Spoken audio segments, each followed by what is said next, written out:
Bang. We are back at it. Session 19. We have come a long way.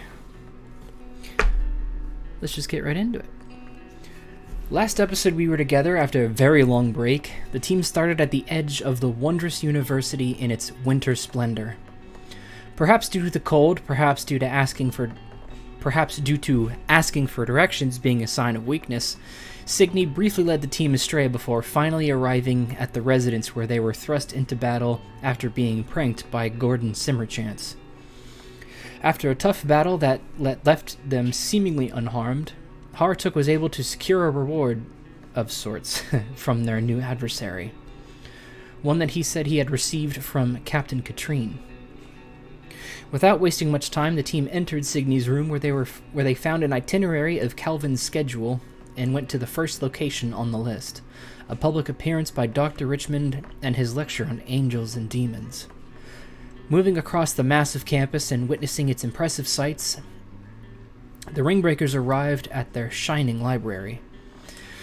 While the rest of the team was distracted by the wonder of the stunning architecture, the surrounding silence was absolutely shattered as Karl decided to open the bag that they'd received from Gordon, and at that time causing its contents to spill on the floor. While the following move may have been protective in the Guild of Thieves, in a university setting, Erevan drawing his weapons immediately caught the attention of several esteemed scholars of the university, and the team had their weapons confiscated for the time being. As time ran closer to the event, the floor was cleared as a small show overtook the central space, and it is there where we last left off. Oh goodness, Viking, thank you for those. Mad lad.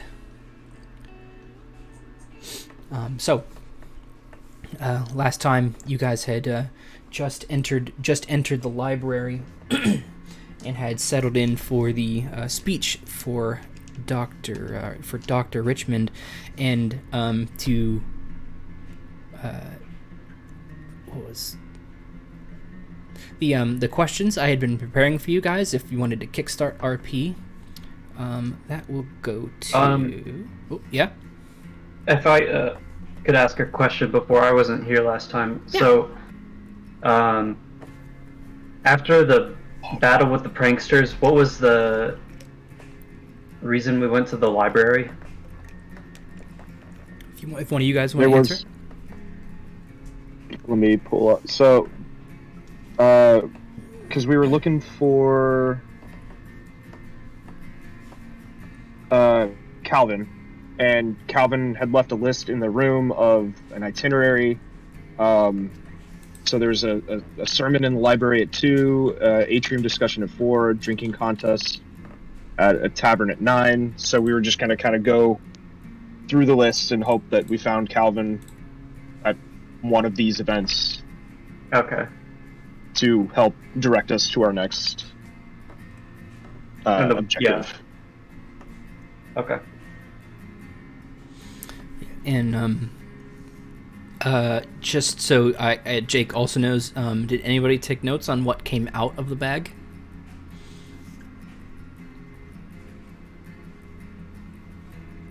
I did. I did not. 63 gold, a black band, and a plum-colored notebook. Mm-hmm. Possibly a choker for the black band. Yeah.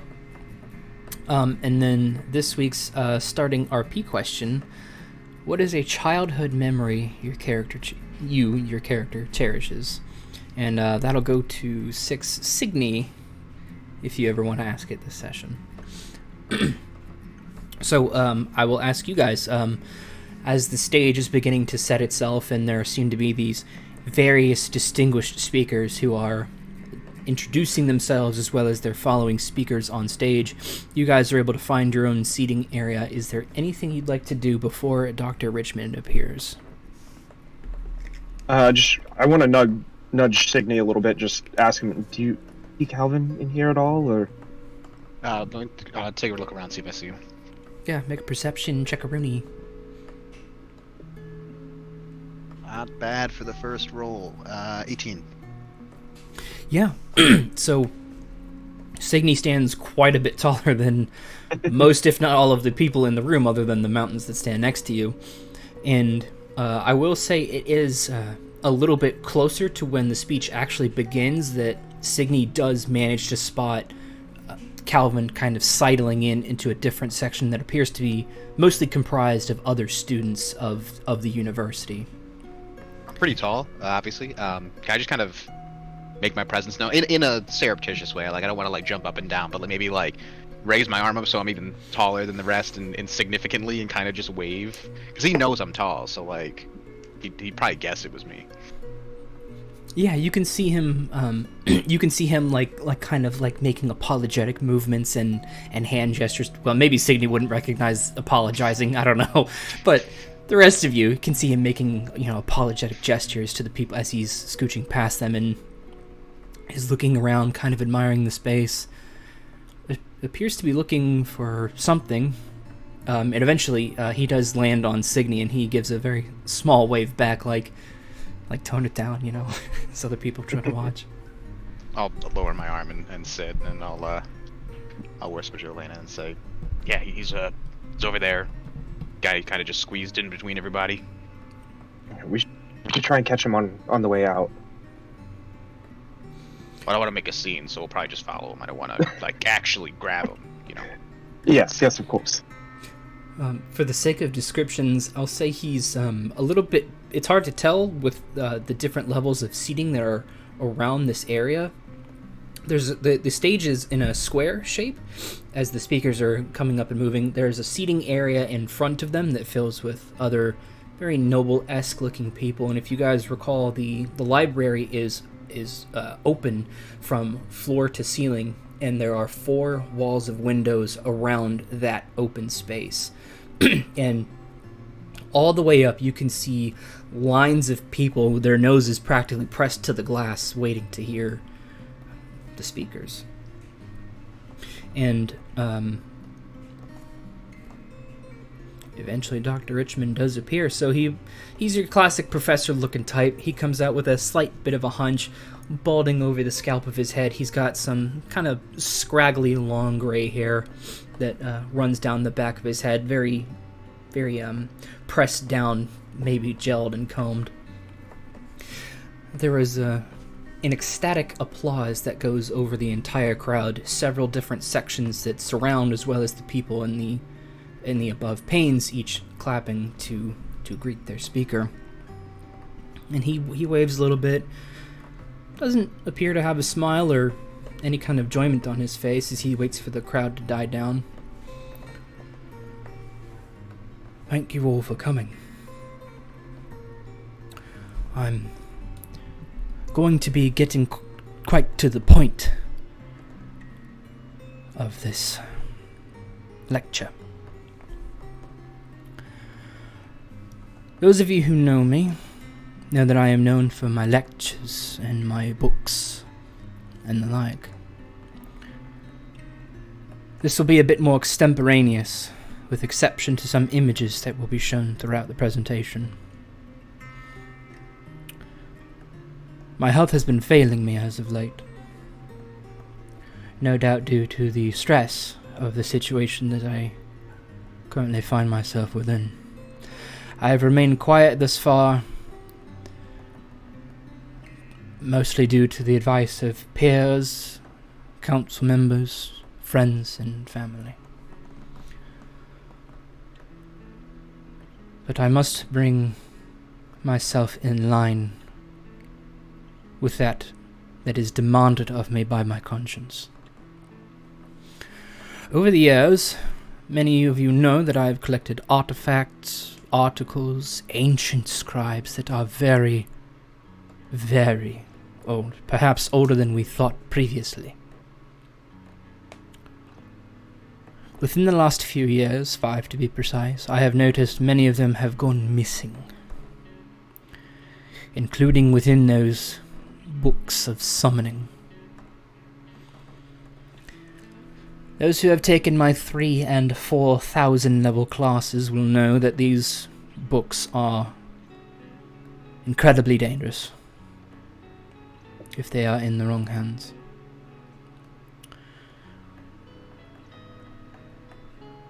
And the purpose of this lecture, if you want to call it, or confession as I have deemed it, is twofold. One, I hope to redeem myself in the eyes of both myself, my peers, and the divine creators, or creator if you believe in such a thing or don't. And two, it is to prepare you for anything that you may face in your past as a consequence of my silence and my inaction.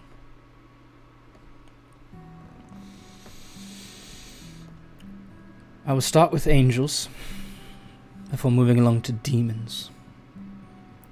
And there's a third category I would like to discuss, their issues which, while are far less prescient, are no less important. That of which I have deemed as the corrupted. Now, angels, and he begins to show images of classically beautifully depicted angels as we might know them. Cherubim-looking figures, elongated wings, the golden halo, and white robes.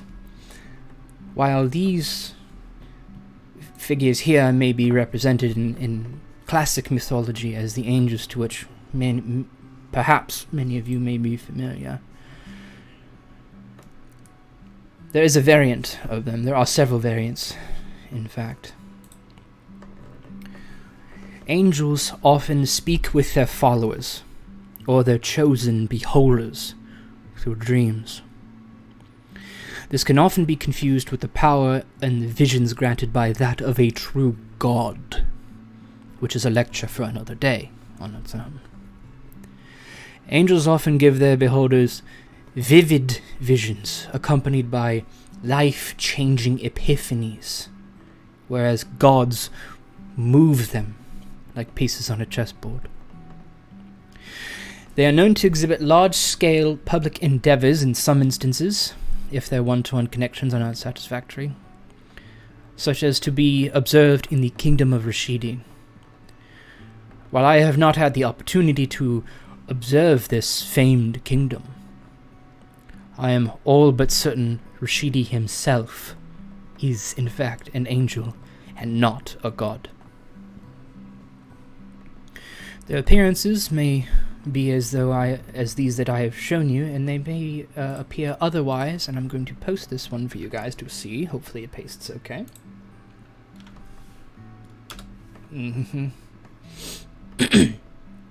They may appear in this classic image, or they may appear to be more abstract, more mysterious in their shape, in their power, in their abilities. It is not fully understood what their danger levels are, as there are so few of them in the known world. So the theory remains open as to whether they are truly good or just very good at hiding their acts. Nevertheless, they should not be taken lightly. The difference between summoning angels and demons is very, very subtle. Their ancient written languages almost exact copies of each other.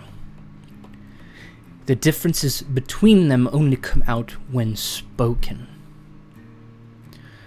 I do not doubt that there are some of you here who may speak the celestial language, that of the angels, and those of you who may have at least heard of Infernal, the language of the demons. The two are nearly identical when written, but are completely different when spoken. I believe this was a sort of devious act done by the demons many, many years ago to confuse readers into accidentally bringing them out into the world. That is the only plausible thing I could think of as to why someone would want to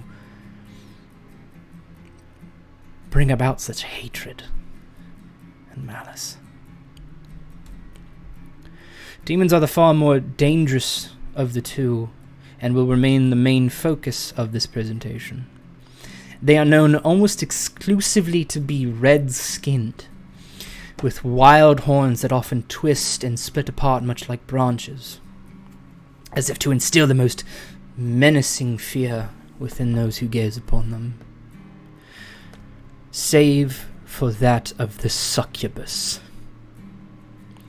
A demon so pleasing to any onlooker that only an extreme determination of will may keep one from rending their loins at the very sight of their intense and attractive beauty.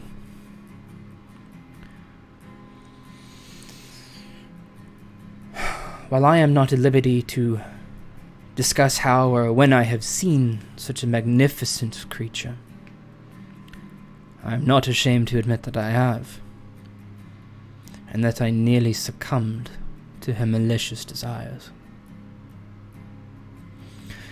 Demons are vicious, conniving creatures whose primary weakness comes from the very moment they cross from their world to ours.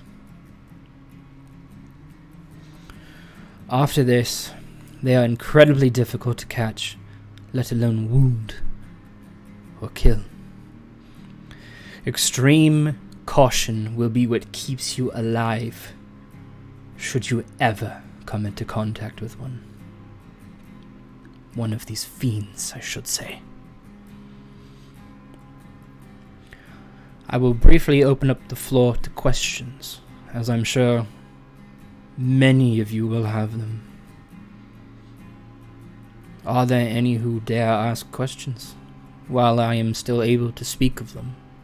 And he'll look over the crowd. Do any of you guys put up your hands?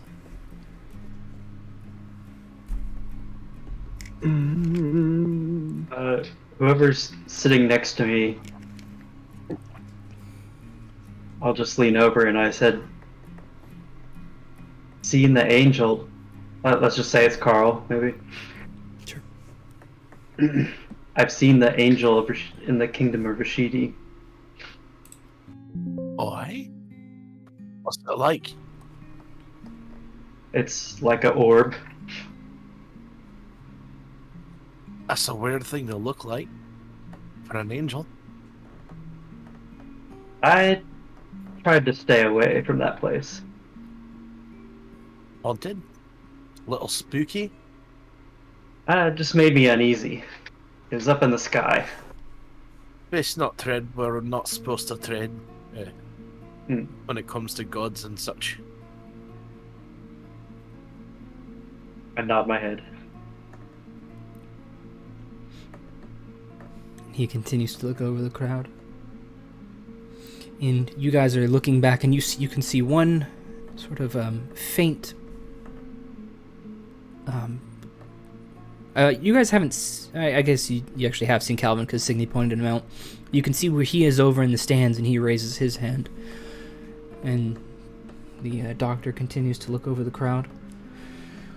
Well, if there are no questions, and you can hear him call out from the back, actually, I have one. And he turns around. Oh, I'm sorry, can we... And the lights ever so slightly raise a little bit to illuminate the space. Yes, the non-robed fellow in the student section. Yeah. Let's say you knew one, like you. How would you kill it? Do you have a weapon or spells of any kind that you can use against them? Do they have, I don't know, maybe magical weaknesses? If these things are going to be out there, I think we need a little bit more information. And the doctor thinks for a second. I admit I have, in private, spoken with many holy men over the years, and I have confessed this to them, earning each of the forgiveness of both them and their gods, but never quite clearing my conscience, which is beside the point and not what you asked. There is a power among some of them, some of the holy type, who serve their god and are granted power because of it. They have this innate ability to radiate brilliant light As far as I am aware, this is the only kind of power.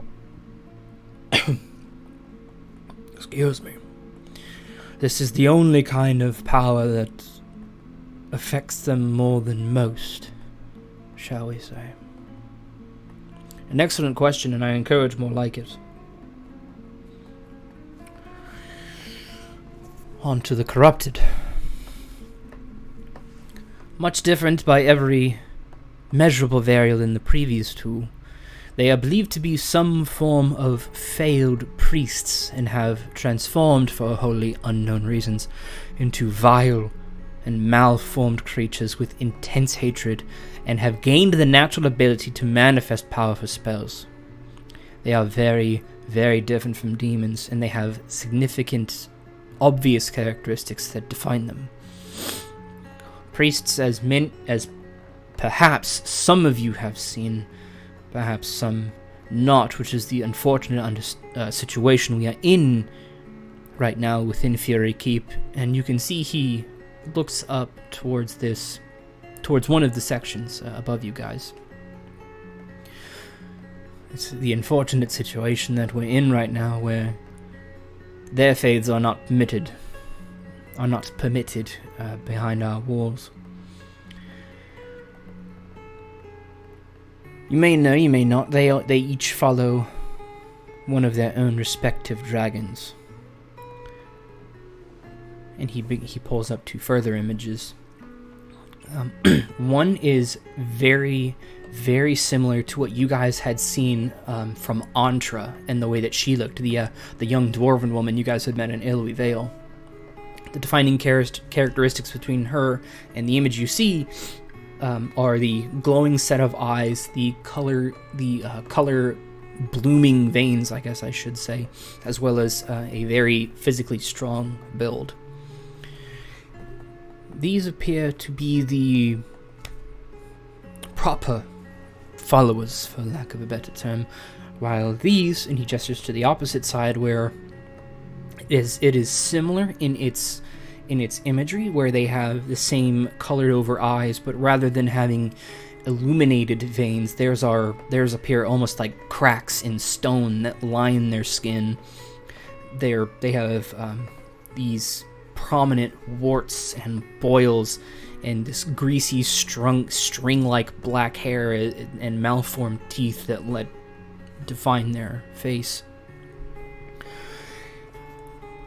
These I'm not sure what to call them other than the corrupted. It is a term I am doing my best to coin and make known. How the single priest becomes distinguished in this form versus the other is a mystery, largely due to the secrecy between them when asked about who it is exactly they follow, why they follow them, why their powers were granted, so forth and so on.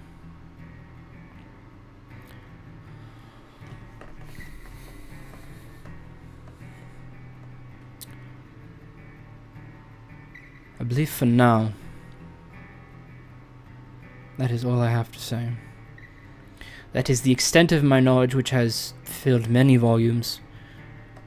The knowledge of things that I don't yet know could fill many more volumes.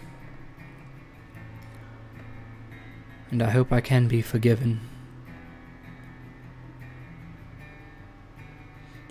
He turns very slowly and walks off stage, and the surrounding space is deathly silent. You can hear the creaks and the steps as he descends the stage, and for a moment no one really knows what to do or say. Everyone seems to be watching aghast. Is there anything you guys would like to do? Well, that was short. Yeah, you would know. Kind of boring. What's that? What's that? Nothing. So who would steal these books, dude? Not that we have to go looking for them, but like, this seems like a bigger problem for everyone. Well, do you think it could have been those two that were in the basement in that weird house back in Italy Vale? Or, well, rather, outside of Italy Vale? Summoning that creature. Mm-hmm.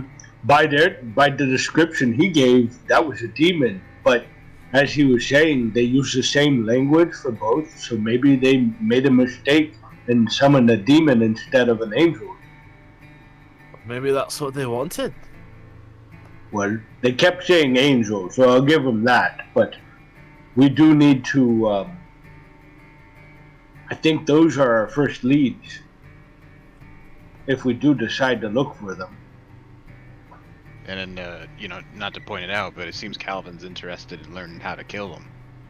We should catch up with Calvin, too. Maybe he knows something. Is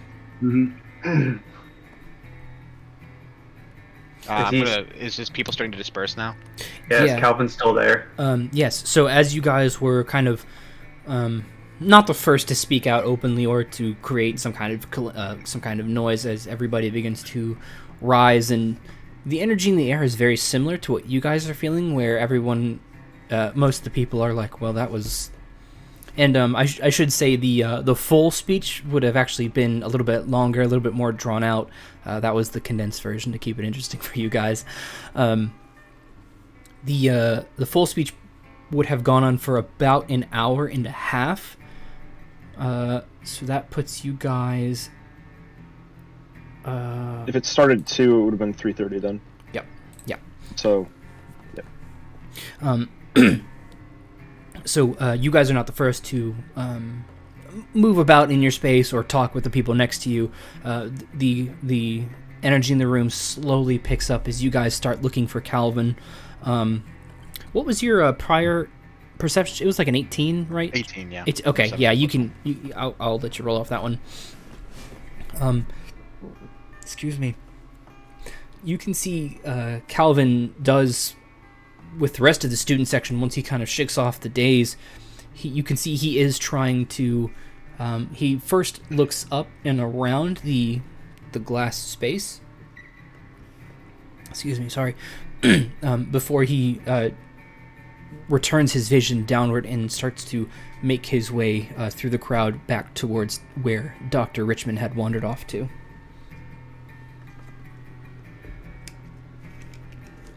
I'm just gonna follow. I'm gonna use my size and just start making a path through the crowd. I'm kind of not gonna.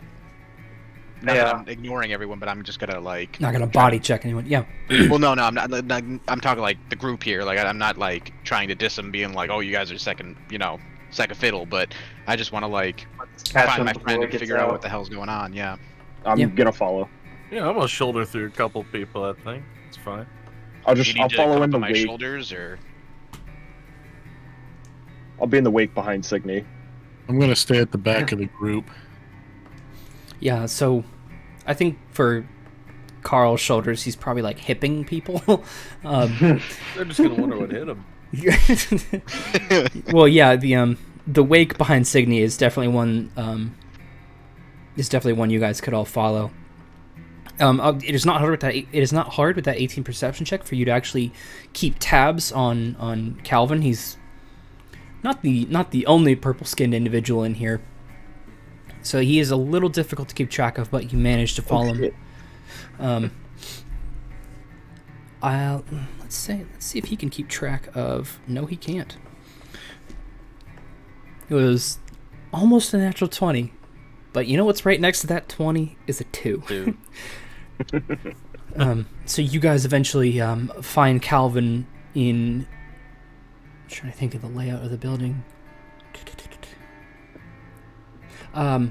So you guys had entered in the front side of the building, the more ornate side. The back is actually where there's like a small cafe, and there's like some seating areas as well as more study space for the students. And you can see Calvin is kind of standing between a sea of people who are shifting to the cafe. Some are shifting to the seating area, and he's looking around for Dr. Richmond, but since he had a pretty bad check, cannot find him, and does not notice you guys walking right up on him. gonna walk up right behind him and put my hand on his shoulder while he's distracted in the opposite direction. Well, you definitely startle. You can feel the startle as he's like, "Whoa, hey, oh, hey, it's you." Didn't get rid of me forever. No, Still here. Where you been? Who are? And he like looking behind it. Who are these lot? Oh, they're helping me, you know, get stronger and prove my worth and Yeah, you look strong. etc. Thank you. He flexes a little bit. Yeah, well, it's nice to meet you. My name's Calvin, and he looks back and he locks eyes with you, Erevan.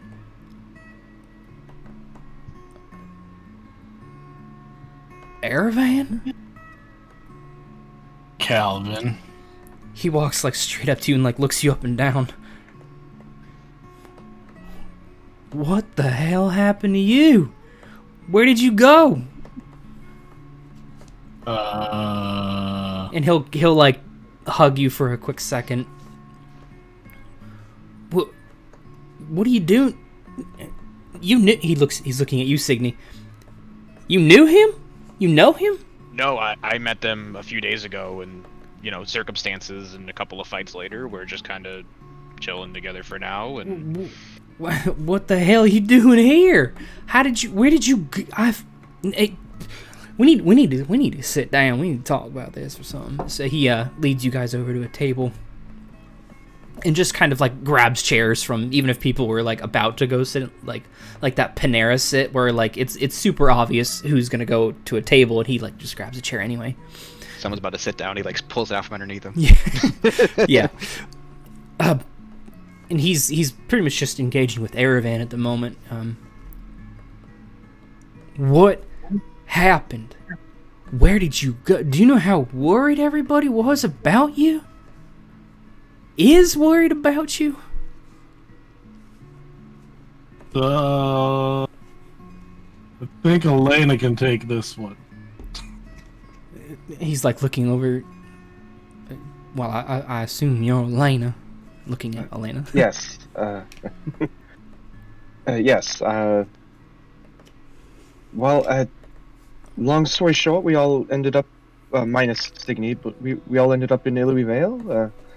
We're not really sure how we got there, but we got out of there, and now we're here. We were slaves at one point. Well, Big thing. So what? Someone took you from Donengother? Is that what you're saying? There somewhere. We were all taken, except for Signy. Was it the army again? Did they get past the no man's land or whatever? I have no idea how I was taken. All I know is I woke up and I had a magical thing on my arm that I could only go so far or I would die. Well, you might as well be speaking that demon language. I don't know what the hell you're talking about. It's a weird thing in Ilui Vale. They call them rings that supposed to tie you to a master, and essentially we broke them with the help of the master we were under, and it's a long story. That's all kind of secondary, if you don't mind me saying. Erevan, it's been months since anybody has seen you. It's been months since I was taken, I think. Yeah, I know. We're trying to get our way back, but it's so far away.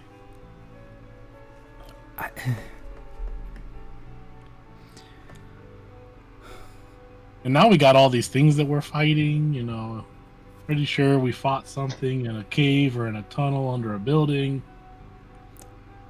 I mean, that's all well and good, Erevan. Your parents were worried sick about you. You could have sent a letter or something. Haven't even had time. To write a letter? You got time to go hunting these buildings and fighting in basements? You gotta remember, I was a slave, so I was only allowed to do what I was told I was allowed to do for a bit. Even had to fight a chicken, and Carl over here laid in the mud the whole time.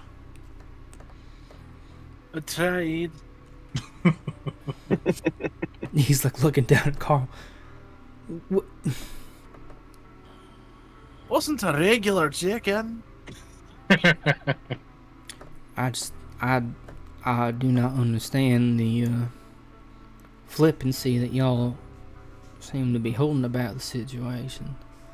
Were you all taken from your homes like this? Or did you take Erevan? They took me off a fortified island. What, the fortress? Hey, Ulfang the Black.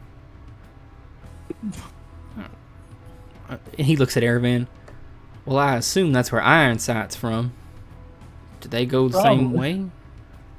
I have a question. I know Ironsight. you were asking about them demons. Yeah. I know why you're asking about them demons. He's not smiling. I am.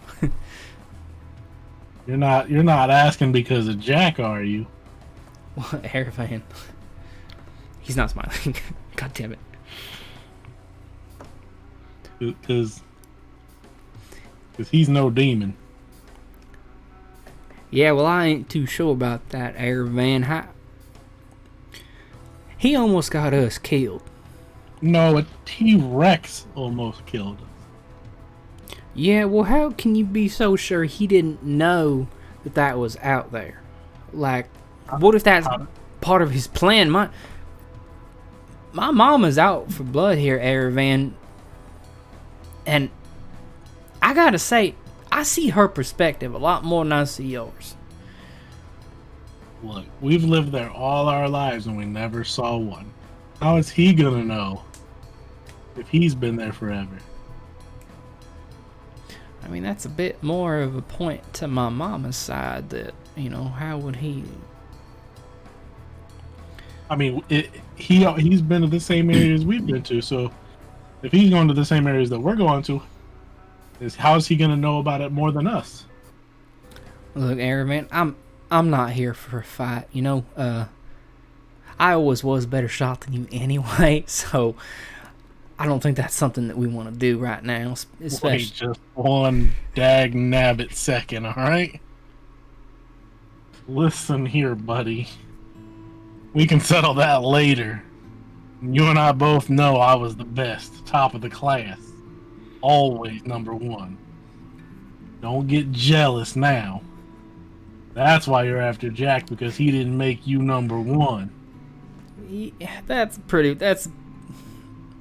pretty muddy theory, Erevan, and coming from where we come from, mud is easy to find and makes the water undrinkable, so I don't know if that's necessarily a tenable theory. Guess I'll just have to prove it later. Yeah, well, I ain't got time for that. I got places to be. Well, I heard you're not exactly using pistols anymore, you're using something bigger. Yeah, they got... Probably because you kept missing. Listen.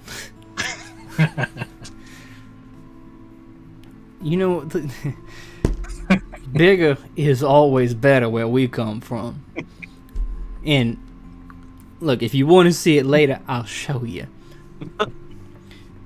Whoa. If you're worried about Jack, you should be. He's in a lot of heat right now, man. And I don't trust him. I don't think you should trust him. I mean, yeah, he's the best shot I've ever seen, probably the best in the world. But that doesn't mean you can trust him. What have they done with him? Make a persuasion check. See if you can get it out of him. Oh man, persuasion. Nat 19. I have a +0. Yeah, that's a even with a high DC.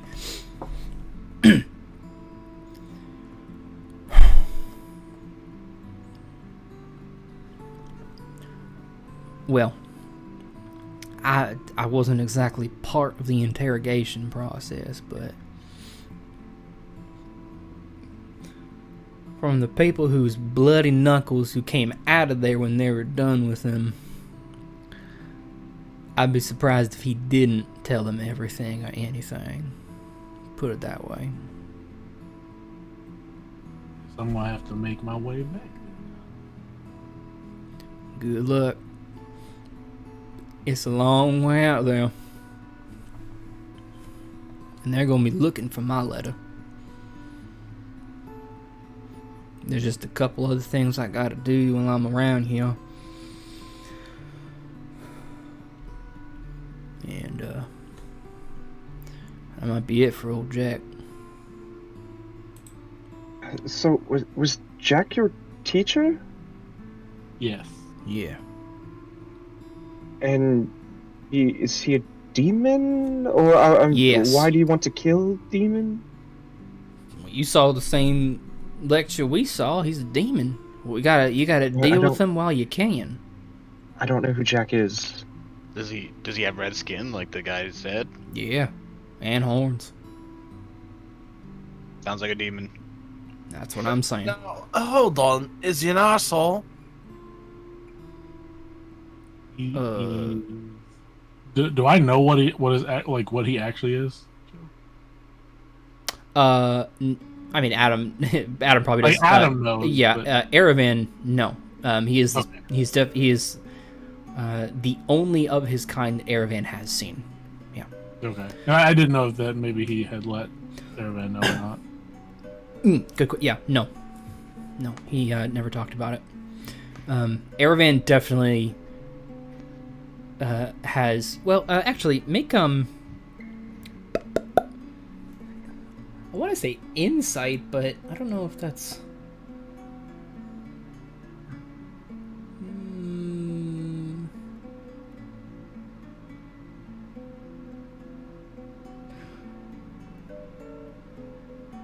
Let's do Arcana. Make an Arcana check. Le mot juste. So Seeing if that'd he's be not an arsehole. It's gonna be a 4 with a nat 1. No. Ooh. Nat 1, he says. Hold on. Notes.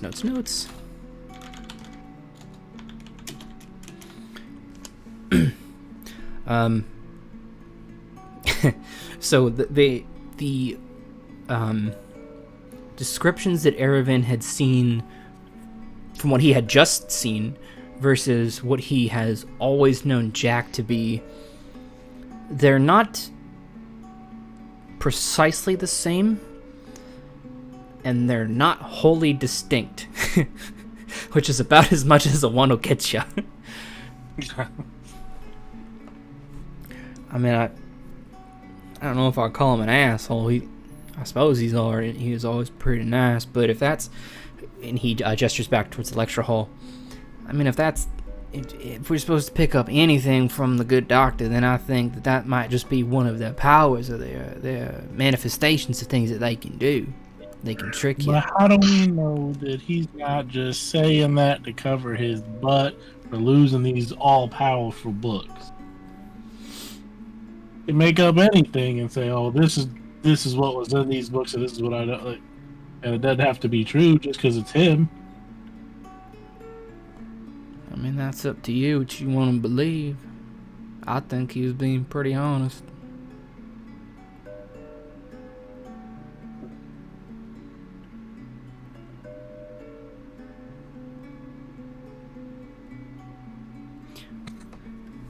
Look. So, Calvin, is this the whole reason you came to the school, is to find a way to kill this guy? It's part of it. I mean, you could have just, like, hit him with an axe or something, you know? Nah. Something... Well, now I know why. Something was never quite right. He's got the red skin. He's got the horns. He's got to be... And he's crafty. And he's nimble. He's nimble as fuck. Look, we've got him in chains where he needs to be. now I guess we know how to kill him. And I don't know. I mean, he hasn't had trial yet. I don't know how necessarily you try a demon. But it ain't looking too good. And I'm convinced he needs to not put us at risk anymore. It's a What's risk. his crime? Well, he took a he was our alright. He was our teacher. He told us he taught us how to shoot. Erevan, you remember? I remember. ELF. What's it mean? What? I'm sorry. You said ELF. ELF. Yeah. Eyes level fire. Yep. Eyes on your target, level the weapon, and fire. That's what he taught us. That's why, admittedly, Erevan's a good shot. That's why I'm a better shot. It is what it is. I mean, we can go proving it. We can go proving it here and there, whatever. I think we done proving it. Anyway, he took us out one day for one of our final lessons, and this big sumbitch done come up on us, and they're called T-Rexes. I don't know if y'all got them around these parts, but it came up on us.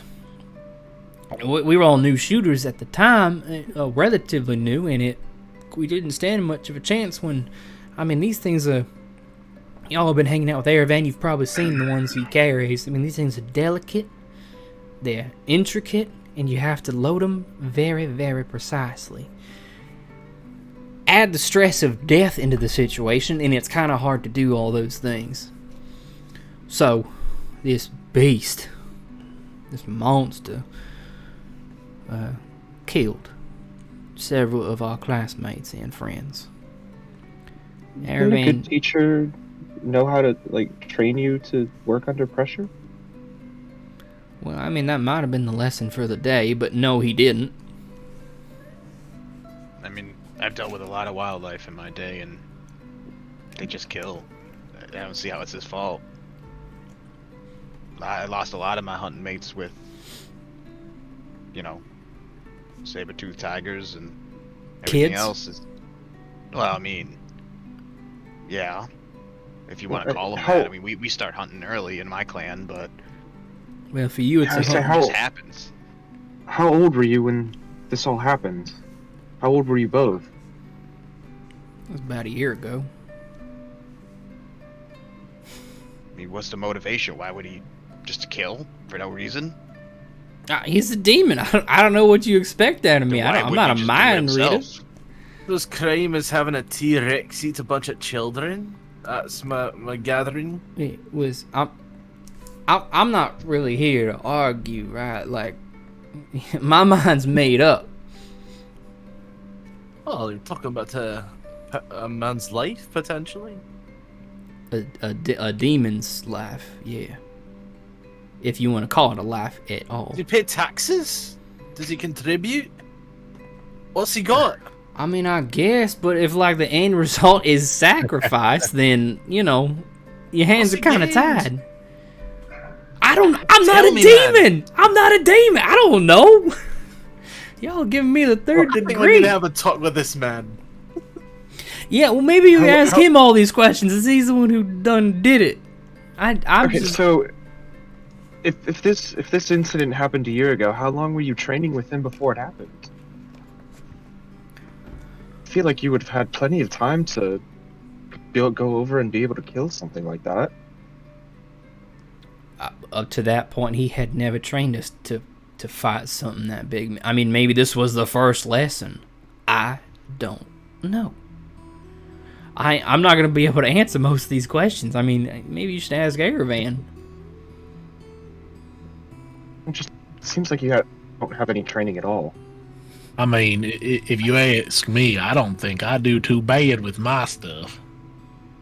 Somebody else, on the other hand, who gets scared, wets their pants, can't load their gun, can't shoot, maybe that's why the T-Rex didn't get killed first. Yeah, I didn't see no fire coming out the barrel of your gun in that fight. I don't know what you're talking about. Well, Can ask my group here that I shoot just fine. I mean, he did blow us up once, but that I was only here for the one time. I'm sure before I came along, he was perfect. he has the biggest shit-eating grin as he just looks at you, Erevan. Hey, look, Yeah. never used a magic bullet before, right? Uh-huh. I'm sure And this goes with my theory of you guys are not trained properly. the only ammo that Erevan never ran out of was excuses. Oh.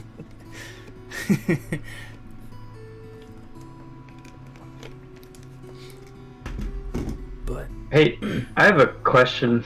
Why were we, if it's okay to interrupt, why were we looking to talk to Calvin in the first place?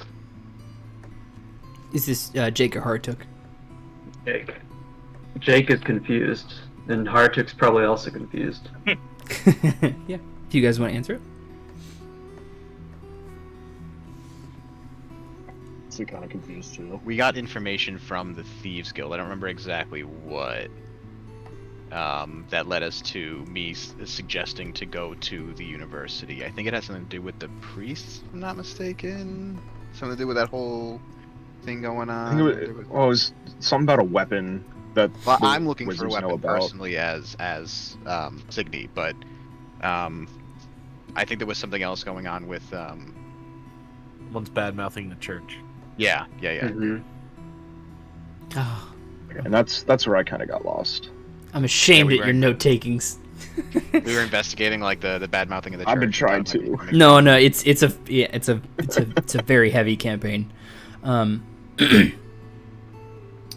To go back a little bit, so when you guys were in the Guild of Thieves and you were dealing with the chained ogres that were sort of rampaging around, I want to say Shang, but that's the wrong guy. That's Signy. That's your boy. Brother Shenzi was picking up rumors at the time. One of which was there were a couple rumors. Let me go back. The one that we're questioning, I know off the bat. It's the other one I can't remember. But the one that you guys are that prompted this visit. There is an item of some order, or I'm sorry, there is somebody who can create magically infused items that can supposedly turn the tides of battle or war. It's kind of fuzzy in the details. While the Guild of Thieves is no stranger to like trading and to black marketing this kind of thing, they don't make them. So having that distinct power is something that is highly sought after within their ranks. And I believe there was a rumor it was at the university. Yes. Brother Shenzi had reason to believe that somebody at the university was responsible for the source of this rumor or the source of the power. And so Signy was like, hey, I kind of need this weapon for personal things, and also I know some people around the campus, so it might be a good place to start. So Calvin's somebody Signy knows. Yes. Yes. And that's Yeah. and Yes. okay. Yeah. I've been rooming with Calvin since I Yeah. Yeah. I think Yeah. I remember that. And I know Wow, him okay. from my hometown. He's my former best friend. Which I didn't So- know. That's actually very cool. Okay. And that is And why we- I poured sour milk in his boot. Yeah. I like Hometown tricks. keep wanting to reference that, but he actually hasn't been home yet, so I can't. Oh no, don't worry. We should escort him back to his room. Yeah, or squish. That Yes. way I can watch it happen. Oh, yes, there were a number of other rumors as well. So that was the one that you guys decided to chase. Other rumors, the Kingdom of Rashidi has been There was rising tension between the Kingdom of Rashidi and Citadel Hills, and there is enough tension between them to where refugees are crossing ways towards Fury Keep, under the radar, as it were. And you guys have also picked up that while tensions are already kind of high in Fury Keep and things are a little bit unsettled, especially in the religious domain, refugees will likely add to that tension, especially ones that are flowing in without any official process of any kind. And I believe that was the core of it. And then Jake, last episode, Signy had gone to the room where he was staying, where Calvin was staying, and they had seen Calvin's itinerary for the day, which is why they're here now. Okay. Also, in the recap, you said something about Captain Katrine, and I didn't really. Somebody gave me a weapon, but our weapons got confiscated.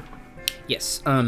So since Harratuk was out of the battle, everybody got sucked up into a magical jar of some kind for a little fight. Yeah. Harratuk was basically berating the guy who pulled him in, and he said he got the Harratuk took his bag. He gave the bag to Harratuk, and he said he got that from Captain Katrine. Thus far, no questions have been asked, or she has not been referenced. And that's the bag that Karl opened. Yeah. Yes. Okay. Yeah. Karl has all that stuff. All of your weapon, the melee weapons and Erevan's weapons have been confiscated temporarily.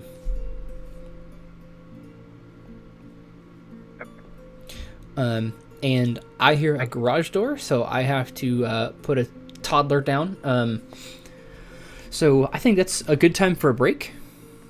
You guys think that's good? I always say 10 minutes, and I always run over because I'm just slow as fuck. We'll say 15. 15 minutes! Come back. Cool. We'll be back in 15 minutes. See you then. Be right back.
Okay. Just about right on time with that break. So, we were, you guys were talking with Calvin, sort of with Erevan about kind of you're getting some mixed ideas about their life at home and who exactly Jack might have been and the dynamic of the entire situation with how it relates to this one. And Calvin is he's looking outside. All right, listen. As much as I'd like to continue this conversation, I gotta go. I got places to be and things to do. So, good luck with whatever it is you're doing here, Erevan. If you got time, maybe write to your mama, eh? I'll think about it, but I think we're gonna hang out with you just a bit longer. Yeah. Are you going to the atrium discussion? Maybe. I've got another appointment I gotta get to. We were thinking about hitting up a drinking contest later tonight too. Go for it. You gonna be there? I might. We both know you can't drink worth a damn. Yeah, well, there's two kinds of shots I can beat you at, Erevan. One's the drinking kind, the other one's the shooting kind. So now he's just making too much stuff up. Not believable at all. Yeah, right. Well, you have to beat my friend here, Karl, in a drinking contest. That's who you got. Puff out my little chest. I ain't about to take on a dwarf, man. That's like suicide mission right there. Good luck to you though. I'll see you there, man. Don't get in too much trouble. You got a pen and some paper, and I can do that letter, by the way. No. You have to find your own, son. I feel like a school would be the place to find it. Is there like a campus bookstore anywhere where we can get like supplies, textbooks for classes, A couple hoodies. A magical notebook. all for exorbitant prices? I promise this is on the spot. Yeah, you can go over to Bards and Noble there and see if they got what you need.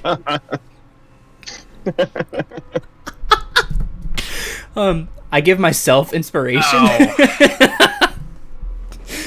Alright, that was clever. I don't even care. I don't even care. For something on the spot, that was clever. Fuck you. Right.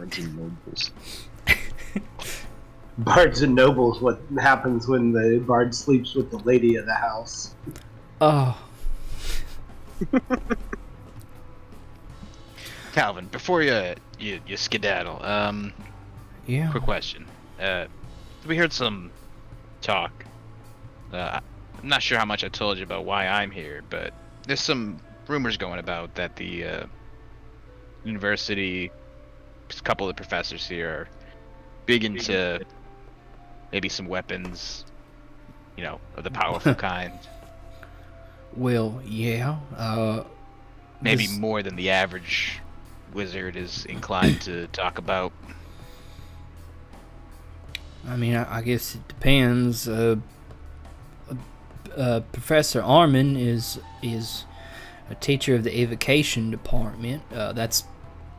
They got some pretty powerful weapons in their books. Oh, and these books that Dr. Richmond was talking about. Yeah. He lost some. I guess it sounded like he had some kind of. I mean, this is the premier university of the world. I mean, they got old items, they got rare items, they got strange items. Well, I guess, was he just trying to summon a demon? Or an angel? Or something obviously went wrong with his research, if that's what he was doing. I mean, maybe. I doubt it. seems kind of weird that he would want to summon something and then come out and confess it. He's been in the game a long time. As far as I know, anyway. You don't know at least a little bit about him. Well, he was never This is mine. what we do. He was laying everything on the table there. I just asked him the question that I wanted to ask him. I was out and about and I heard he was coming and I knew who he was. I never had a class with him. Yeah, but you said you came to the city for him, didn't you? For information, it was one of the reasons. It was one of the So reasons. you knew he was going to be here. Well, he's the world's leading authority on angels and demons, and he's tenured here, so yeah. The speech was new. I didn't know that was happening. You and everybody else, apparently.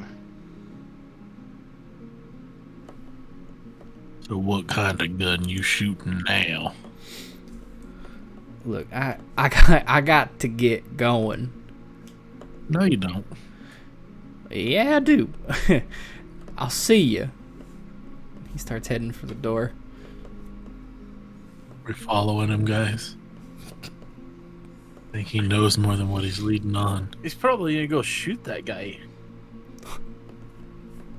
He's probably gonna try, but he'll miss because he's a bad shot.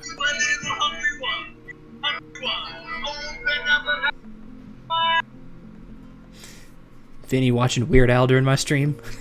Sorry. Brittany just sent me a fucking... What the fuck was that? You got ghosts in your house. It's fucking Weird Al, dude. Now we know where the demons are getting It's summoned. fucking Weird Al. Weird Al's summoning the demons.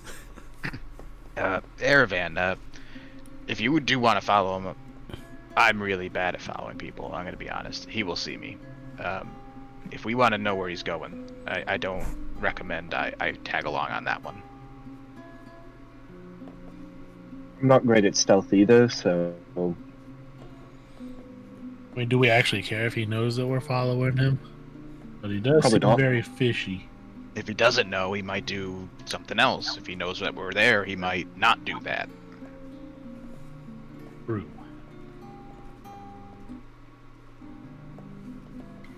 I mean, and he looks himself up and down and he goes, I'm a little tall for this one. Carl, you, seem like you can sneak into some small places. Point me in the direction.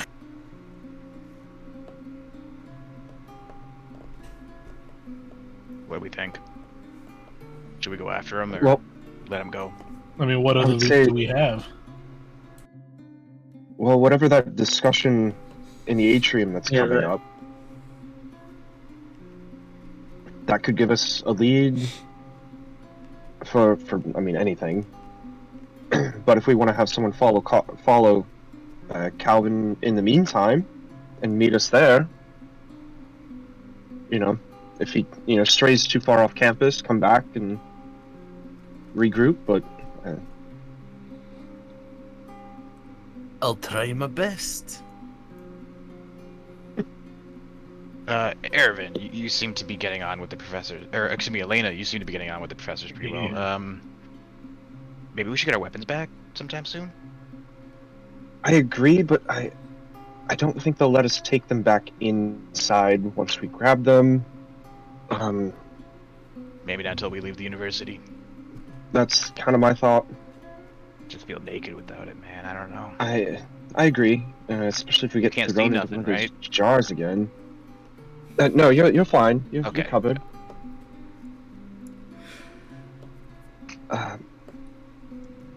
But yeah, Carl, if you want to follow Calvin for a little while, and if anyone else wants to, and the rest of us will meet you at the atrium at 4 for that discussion. I'll go poke around when I shouldn't be. Did Calvin say where Jack was? I got the impression that he was back in Donengother? Is that it? Yeah. Donengother, yeah, Erevan's hometown. So, interesting approach. So who is chasing after Calvin? That's me, Chief. I guess I will go. I'll go as well. Don't recognize me too easily if I go. Yeah, I'm not- same. Interesting. Okay. I'm clunky with my heavy armor, so stealth is not my forte. Let me make that Oh. note real quick. Stealth is a good thing for me, but I just feel like he's gonna get advantage on recognizing me in a crowd because he knows who I am very well. Actually, no, I'll stay put.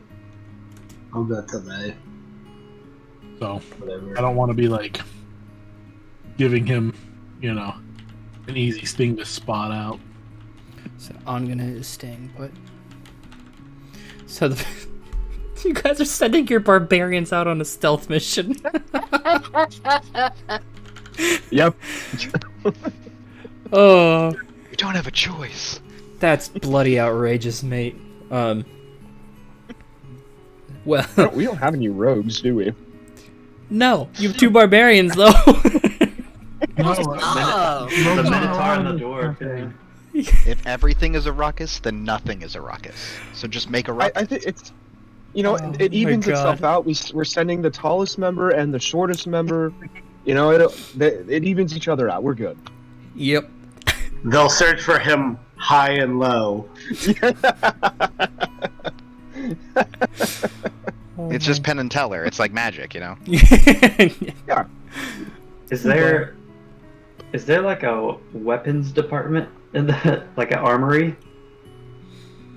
If we're searching for magic weapons. You guys have only been to the dormitories and the library, so right now you're not sure. I mean, you could always Maybe And we after the stealth mission, I guess. and we know about the evocation section, right? I don't know if it's like go by sections or it just goes by like classrooms. maybe at some point we could explore. So, Well, timing wise, if that library lecture ended at 3:30, a half an hour till the next thing in the atrium. So just kind of, I think the 3 of us that are not, or the 4 of us that are not stealthing should kind of go that direction, whether or not we want to go in or not. Yeah.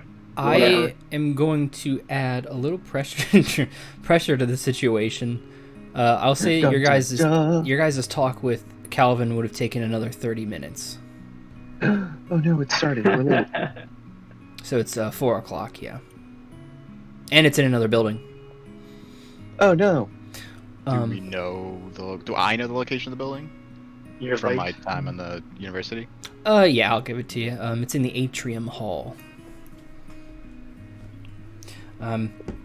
So those going after Calvin, let me ask, number 1, are you guys walking after him, or are you trying to stealth? What is your plan? To the barbarians. well, we'll just like act like we're going in this direction on purpose. It's coincidence. Yeah. I'm not trying to be noticed. Yeah, no. This is my favorite building. It's built so well. Hiding in plain sight. They'll never see it coming. Yeah, to my barbarians, give me a deception check, both of you. That's not great. 7. Come on, Jake. 3. Oh, yes! Great playing, guys. This is awesome. So, as far as you guys, as you guys go your separate ways, Calvin is going a different direction than the atrium hall, and he's going at a hurried pace, I should say. You guys, while trying to keep pace with him, are also, both of you guys stick out. trying to think of like a funny like imagery for the mountain in the valley, but you guys stick out quite prominently.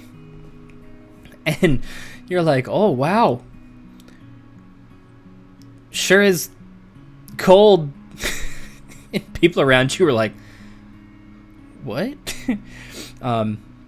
People definitely see where you're going. While you guys are going that way, also give me stealth checks. We'll see if these are, please God, any better. 19!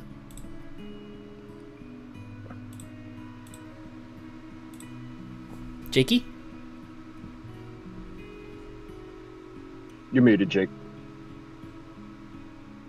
That's a 6. That's deception, not stealth, isn't it? I just rolled stealth. Oh, that's not good. That's okay. We'll say you guys average it out. And he is at a hurried pace, so he is at disadvantage. From 12.5. From what you guys can tell from Calvin as he's weaving his way through the campus, he doesn't seem to be noticing you. I will get back to that in a moment. For the other 4 of you, so Signy, Elena's kind of like, hey, this gesture doesn't exist quite yet. We should probably go. And yeah. I have a sundial watch. Yeah, right. You just have to kind of like figure out what time it is by standing properly.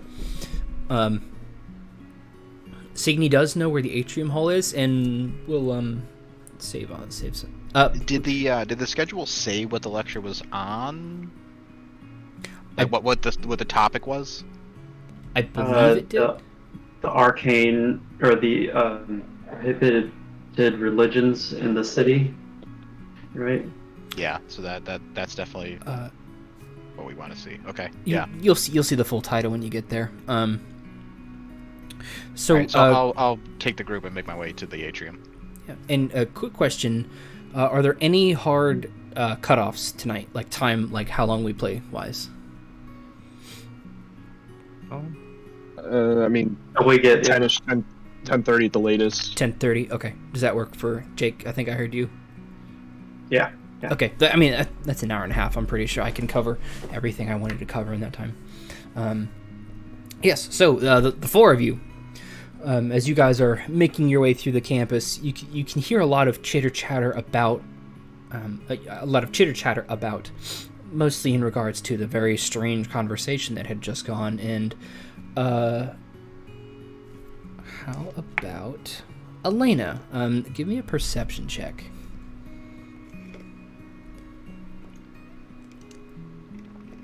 Give me 1 second.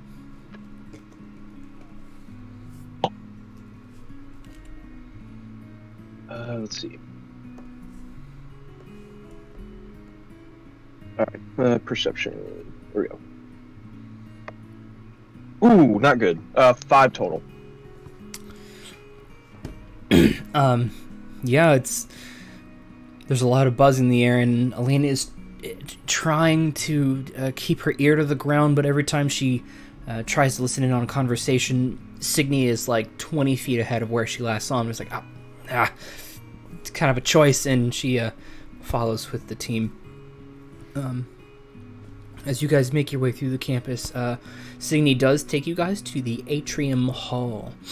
So you guys are going through it is a very large building. It matches most of the architecture in the glasswork of the campus itself. And inside is just as glamorous and ornate as the library itself. The halls are very well decorated. There are busts of dignitaries lining the halls, elegant portraits, distinct scenes of some of their finest students casting what is perhaps some of the most difficult spells, or at least the most ornate. It's you guys are somewhat magically tuned into things.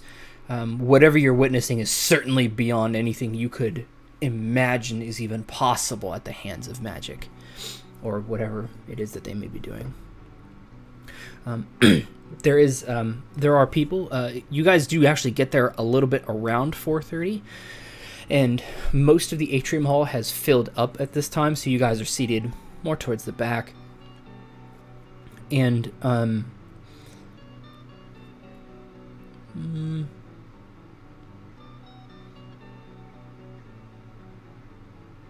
give you for the good pun from Angene, I'll give you guys another roll. How about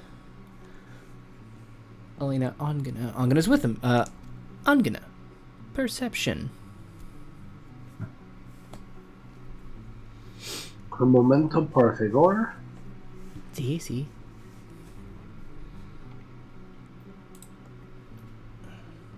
Alright, that is...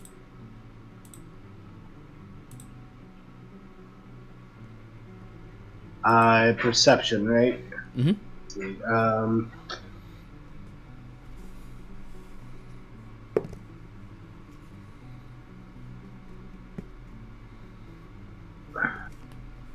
+3. Okay. That is a 17. Let me check one thing. Because I know there's a high modifier. Just not sure how high.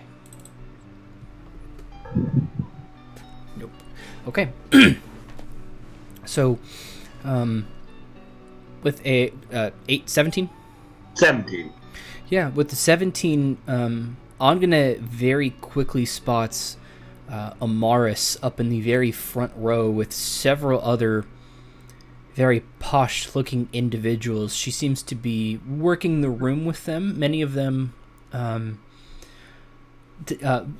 all of them whom she is speaking with have a certain pin on their lapel. It's very hard to see at this distance, but you can see that she does not have one, but the people to whom she is speaking, each of them have that pin.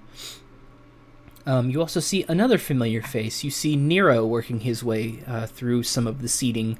He's not actually sitting with them, but he's doing what he can to like inch his way in a little closer.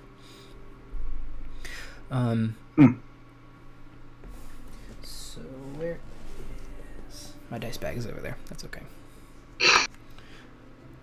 We'll just keep going with it. So I was gonna flip a coin to see whose little arc we went on first. Who have I not pointed to yet? Jake, evens or odds?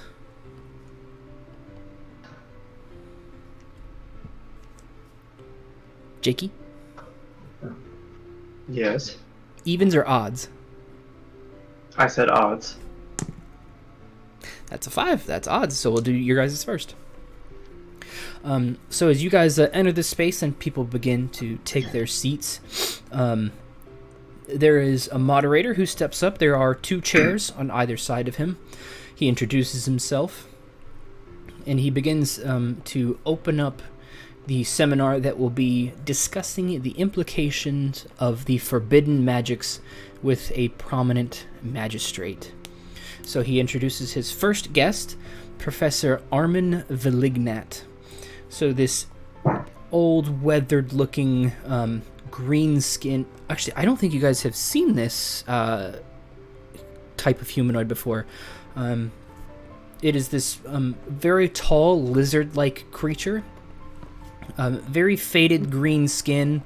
He is wearing a white lab coat, and the left one is pinned up to his shoulder, but he is waving to the best of his ability he can to the crowd. He has introduced Professor Armin Velignat. He is the head of the evocation department, and he will be on the pro side of reintroducing. He's on the con side of reintroducing enchantment and necromancy back into the university.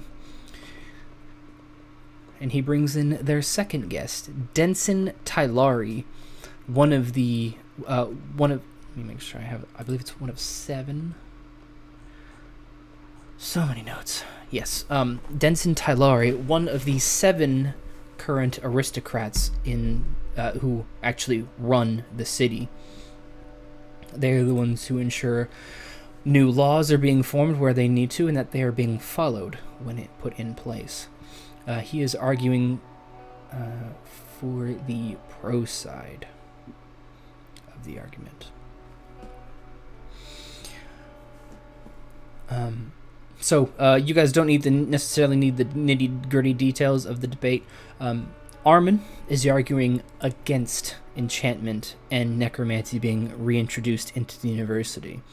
His main point is arguing that evocation itself is enough of a weapon, and that bringing in mind-altering energy into the equation, much less that of deathly resurrection, hardly seems like the safe and intelligent choice.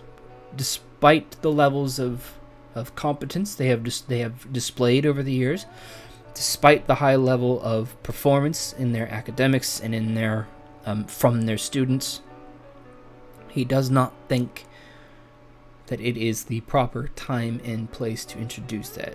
Mostly, as well, because of the nature of the landscape where these things are not permitted in almost every other city.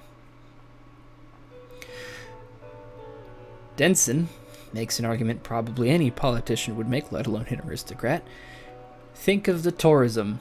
Think of the money. From the students we have drawn in thus far, what would new courses add to our already stellar reputation?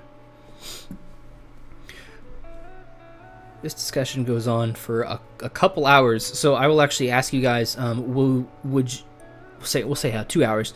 Would you guys sit for the whole thing, or would you duck out at any time? I'm gonna probably sit for the whole thing. Because it's a debate and not like a it's not a legal proceeding of any kind. Yeah, Alena would probably chill. I would be interested in what Professor Armin had to say, since I know he's head of evocation, and I heard that was involved with the weapons. Plus, I think we said that we were going to meet our friends here when they were done with their stealth missions, so I think we'd probably just wait. Yeah. Okay. Stealth mission. Yes. Well, hey, they got past Calvin's pretty bad perception check because he was anyway. So yes, our two barbarians, as Harratuk is kind of like crunching through the snow, and Karl is like this, light-footed through the snow. And Harratuk doesn't necessarily improve, but it seems like between the two of you, it's quiet enough. Calvin does continue to take you guys through the wondrous buildings and the wondrous streets of the university, and he goes a bit towards more of the higher altitude outskirts. While the campus does extend over different altitudes as well as wingspan over the entire mountain, there are lesser populated parts. You guys are not necessarily familiar why. They might be out here or perhaps for what they were used. He does take you to this ruined section of the mountains where many of the stones jutting out from beneath the snow are kind of this light sandstone in coloration with these light tan striations going through the rocks. And he's like kind of carefully looking around to see if he might be in the right place. But eventually, as you guys continue to follow him, he finds this half-ruined, what may have once been a tower. It is circular in formation.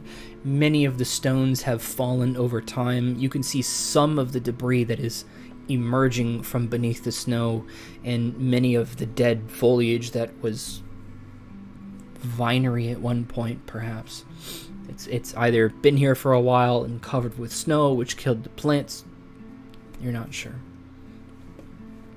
He does shiver a bit with the cold as he's like looking around, trying to keep his hands warm. Not with that perception check. So, if you guys remember, when you had first met Yokai, he had a very distinct look about him. There is a female who approaches with very similar, the type of armor she's wearing, the colors and the patterns that adorn her seem very, very similar to that.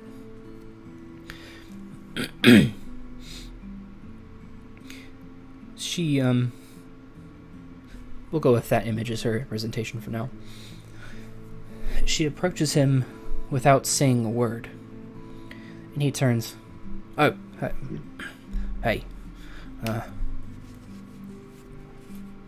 thanks for meeting me out here.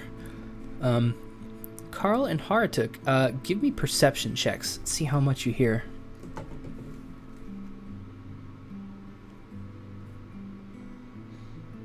Or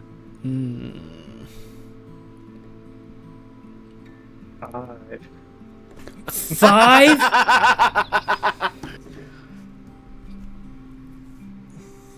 Okay. So, last session, Matt, I said I believed in you, and then your rolls turned around to 3 natural 20s. I want to say I believe in you guys. Yowza. Anyway. So with the gusts of wind and the cold that comes down upon you guys are starting to shiver on your own a little bit. How long are we sitting there, like in the cold, not hearing anything? You tell me. So the conversation goes on. You tell me. How long do you think Harratuk would sit and not be able to hear anything? Like maybe an hour. I guess if they're just standing around, I'd want to go back sooner rather than later. Okay. So they are talking. It's just very difficult for you two to hear them from at least where you are. should we try and sneak closer? We can't hear anything. Maybe just you. I suppose I can try and creep up a little bit. Yeah. Can I see any way it's got a vantage point that's closer to the conversation happening? I'll say with Karl's knowledge of like stones and like work in general, he's pretty easily able to find a little path that he would be able to fit through at least. However, if you're gonna move, I'm gonna need another stealth check. Okay. Okay. 9. And I'm not. Oh, okay. Hey, Vinny. Yeah, go ahead and hop off, dude. Hey, I hope you feel better, man. It is what it is. Yeah. Sorry, guys. Oh, you're good, dude. No problem, man. You good? Rest. Will do. See ya. Later. Okay, let me see if I can't switch this really quick. Shoot. Ooh, that might work.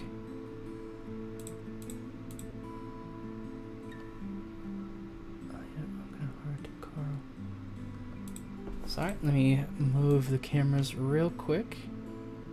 All good. If anything, Harratuk will back up a little and make sure that we're, not being snuck up on. Oh gosh. Okay, there we go. Harratuk is going to say it again. I said, if anything, I'll back up a little and be further away and look out for anybody else coming this way. Okay. Karl, Karl does have a use of inspiration before I say the result. You know what? Yeah. That's a great idea, probably. Let's see. Don't fuck me, D&D. I'll say it. I believe in you. 18. Okay. So Karl is wow, that just happened. Erevan's not the only one rolling natural ones. I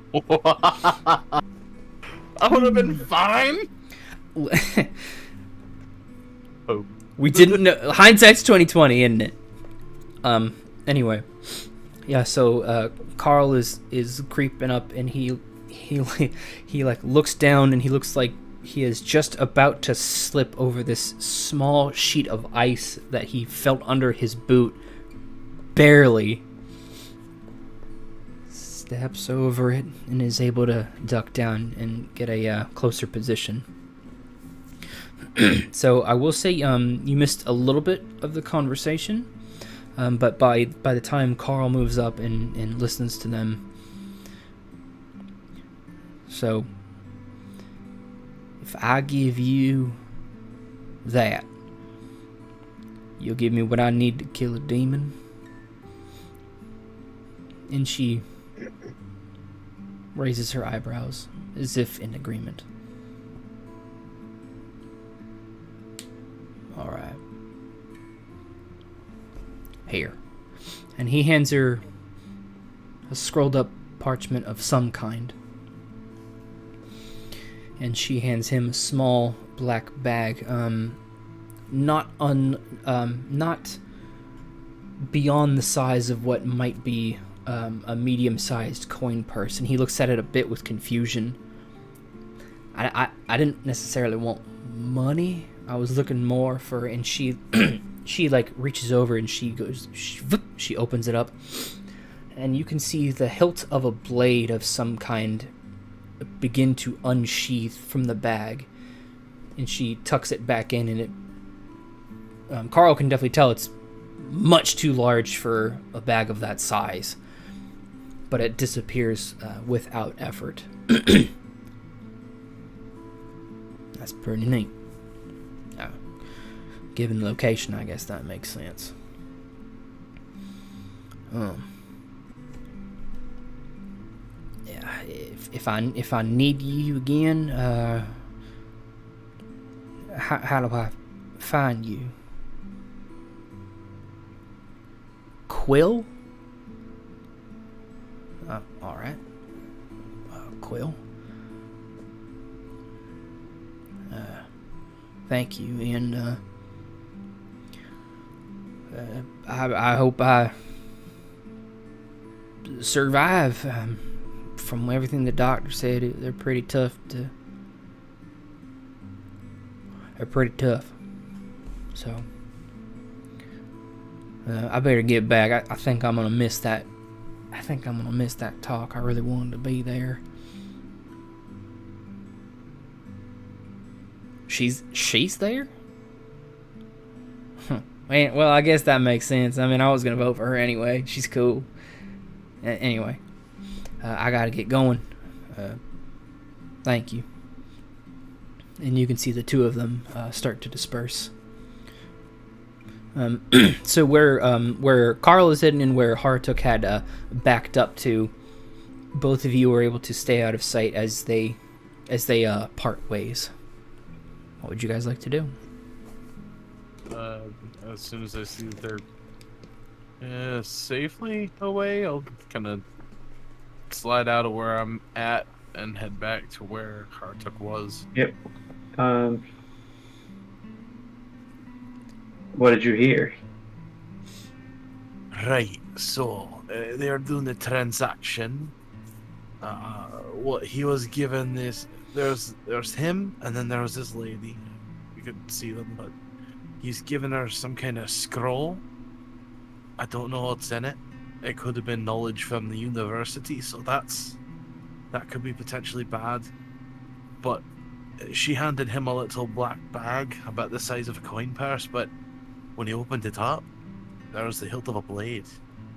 So it's a little magic bag, kind of like this one. And it's got the whole weapon in there for demon slaying. And he's asking about how to find her again through Quill. I assume maybe he just writes her. So you think he's off to kill the demon? I think he just got the tools he needed. He would probably have to go back home by the sound of it earlier. I'm not exactly sure. We should probably head back to the others. Alright. Yeah. So as you guys make your way back through the rocky terrain,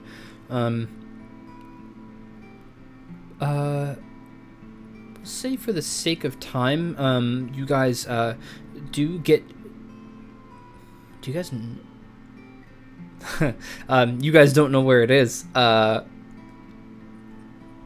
You guys didn't talk about it. That's really funny. So Harratuk and Karl make investigation checks. See how long it'll take you to get there.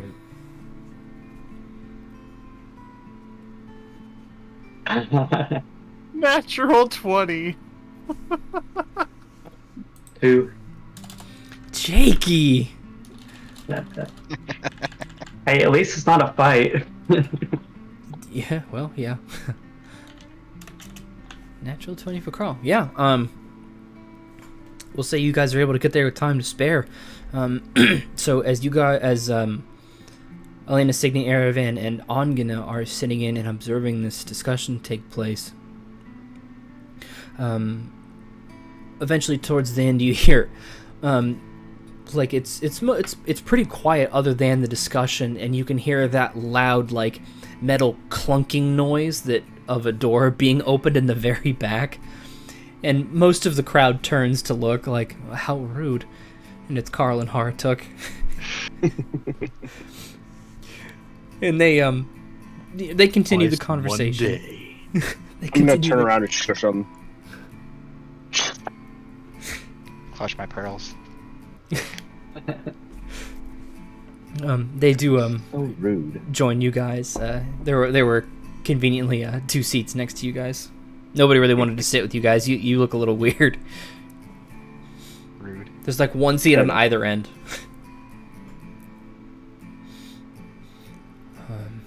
Just because I haven't bathed in a month. Yes. It's an acquired taste.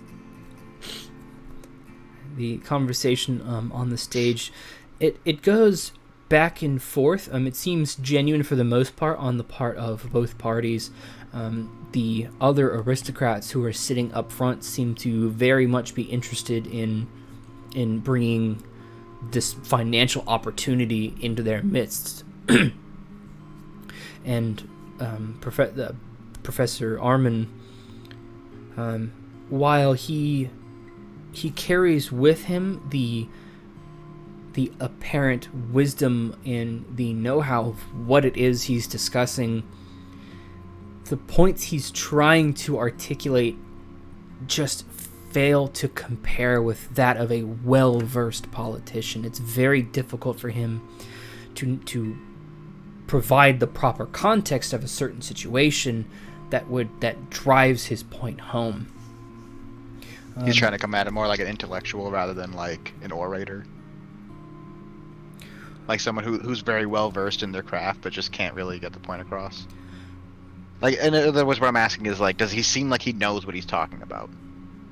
Yes, it's hard for But him he's to like one of convey those it. people who's like so smart that they just can't speak to it in layman's terms. He's not speaking outside of like what you guys are out. Like even Signy is able to keep up with the conversation.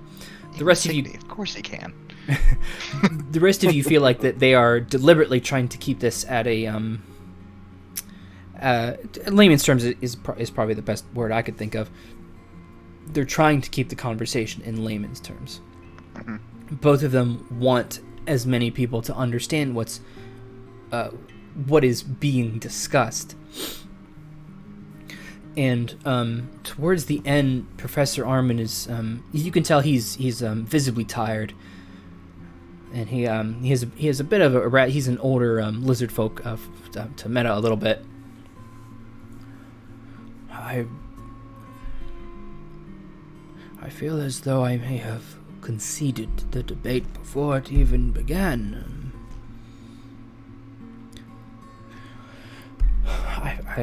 It is too late now. And he's more speaking to the moderator and a bit to the crowd. Perhaps the question should have been the debate, rather than debating the answer to the question. And perhaps that's a good place to stop.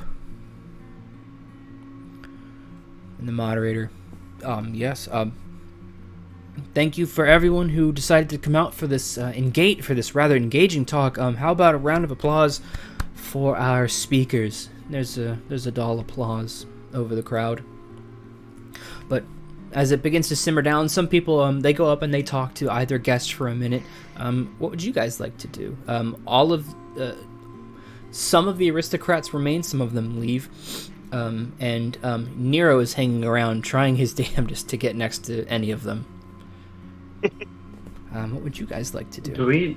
Do we notice Calvin? He is not there.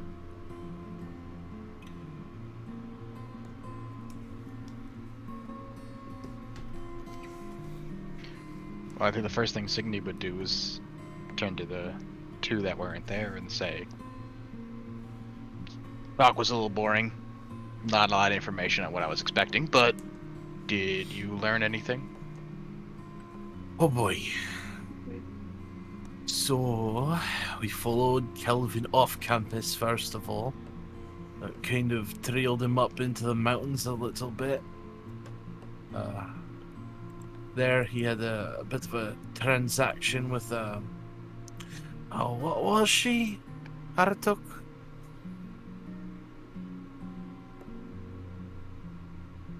A robed woman? Hey, she was like that one fellow. Yokai? Hey.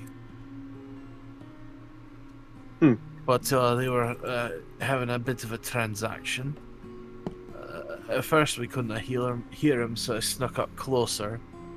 And he gave a scroll of some kind of parchment rolled up. I couldn't see it. But she gave him a small black bag. But when they opened it, I could see the hilt of a blade. Some kind of magic bag, kind of like this one. And talked about how to find her again through Quill. Maybe writing, maybe magic. These people with their magic, I kind of follow it. Random thought. Could it be a person named Quill? Eh? Was she from the Thieves Guild, or? Did I recognize her at all? Possibly through anything? The clothing she was wearing, and the distinct lack of weapons, of apparent weapons, were the most prominent things that Karl remembered about yokai. And she had a very, very similar look about her. Yeah, unarmed and dressed kind of funny. Funny how? Like haha funny? No, like kind of funny. Seems strong. She was packing magic things. I assume anyone like that's got to be strong. Or well connected.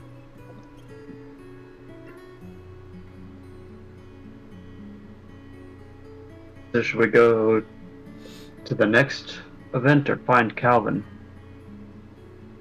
I have a funny feeling we're not going to find Calvin anywhere near the university. What's odd is he said he was going to come this way, so the fact he's not here never showed. Did Calvin, he took this bag that the woman had? Yes? Aye. He's in possession of the blade. I assume that's for Well, he was mentor. yeah, he was talking about the Jack, but I don't know.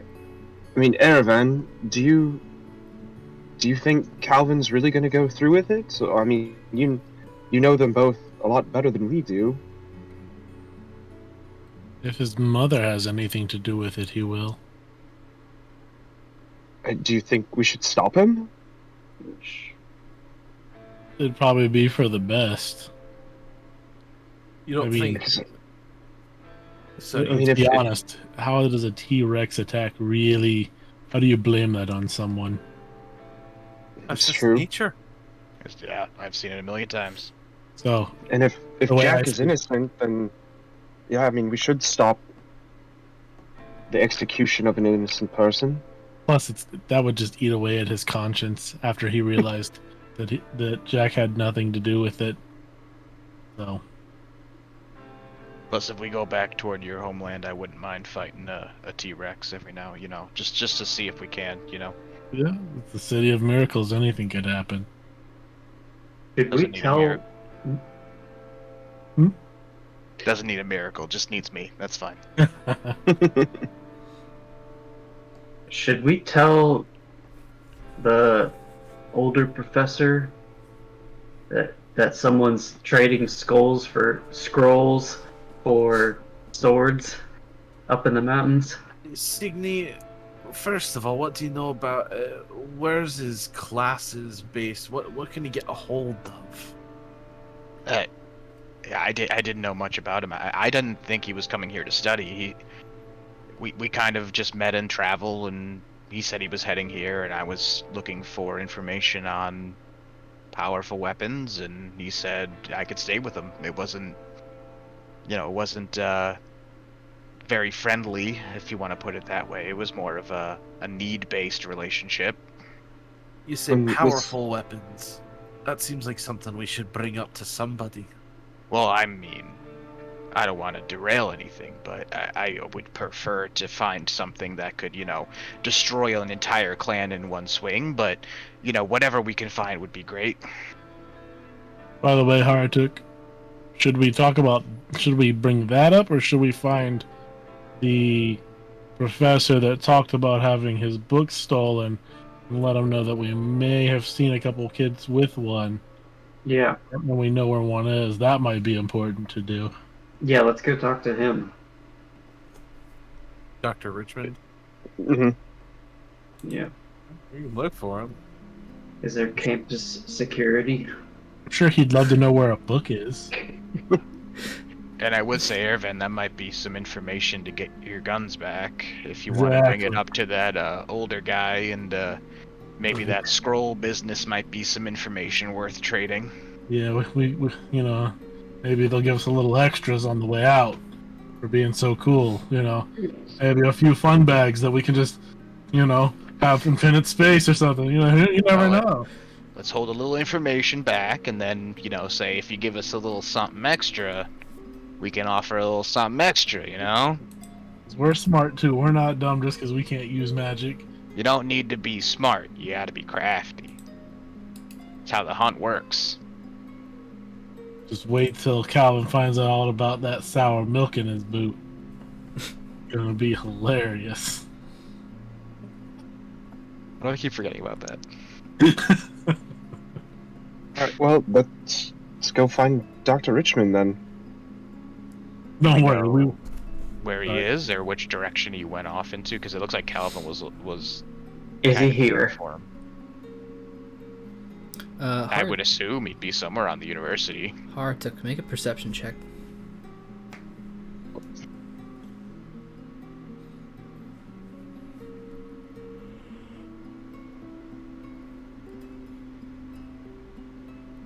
nice.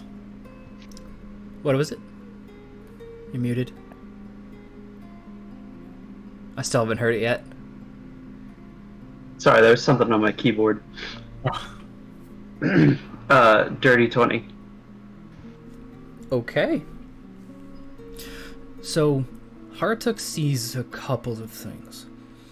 So you guys are still in the atrium hall, while there are still crowds around you as you guys were discussing all of these things. No one quite mentioned hushed tones or stepping aside. So first, Harratuk notices another one of those red-robed figures. Or at least part of him. He barely is able to spot him. He is behind one of the curtains on the stage, actually. And he's not the only one, but he is staring straight at you guys. And he is only staring. And Harratuk's like, that's weird. And his eyes continue to scan over the crowd. Amaris as well is staring. She seems to be in a conversation with other people, but her eyes are directly on you guys. And then you see Nero kind of like zeroing in on her and like looking over, and you can see he like notices you guys. So between the three of them, Nero begins making his way over to you guys. I kind of want to talk to him anyways. Really quick, just for the sake of RP, I don't think I've met this Nero, have I? No, I don't think you guys Okay. have. I think the one time you guys could have returned to him, you went to the Volley Tavern. So Nero is a fun character. Let me pull up his description just because there's a lot of them.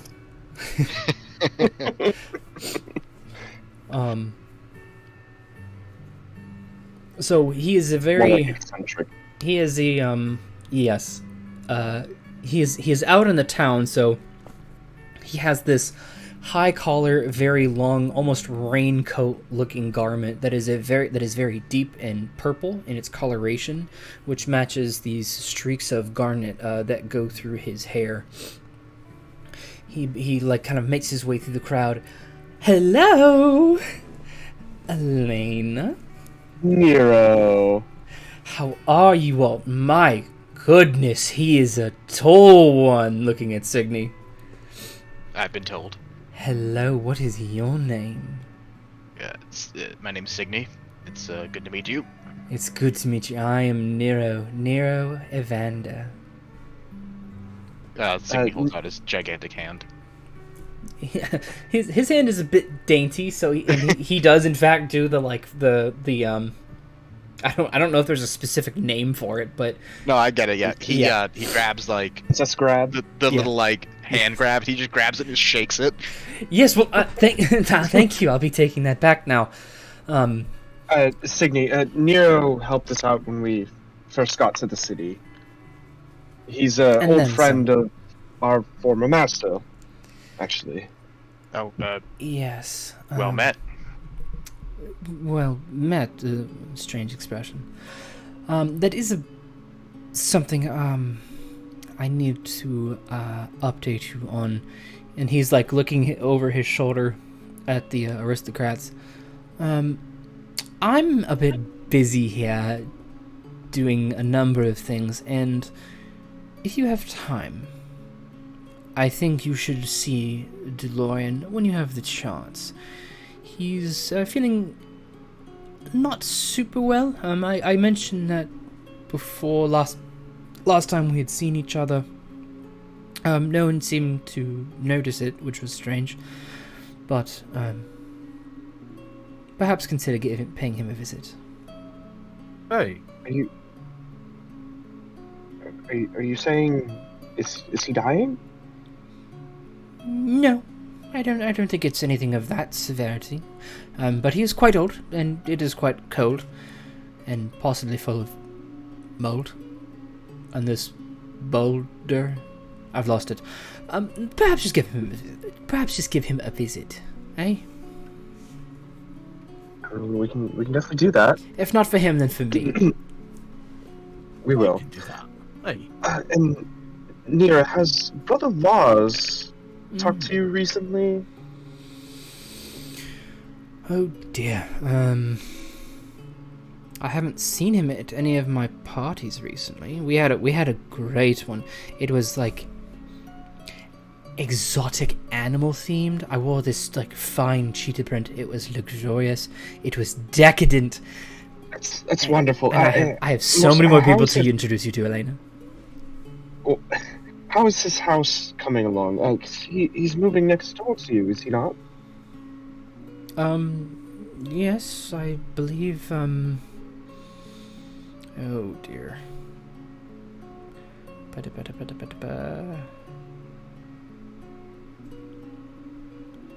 Bad notes on my end. Yes, I believe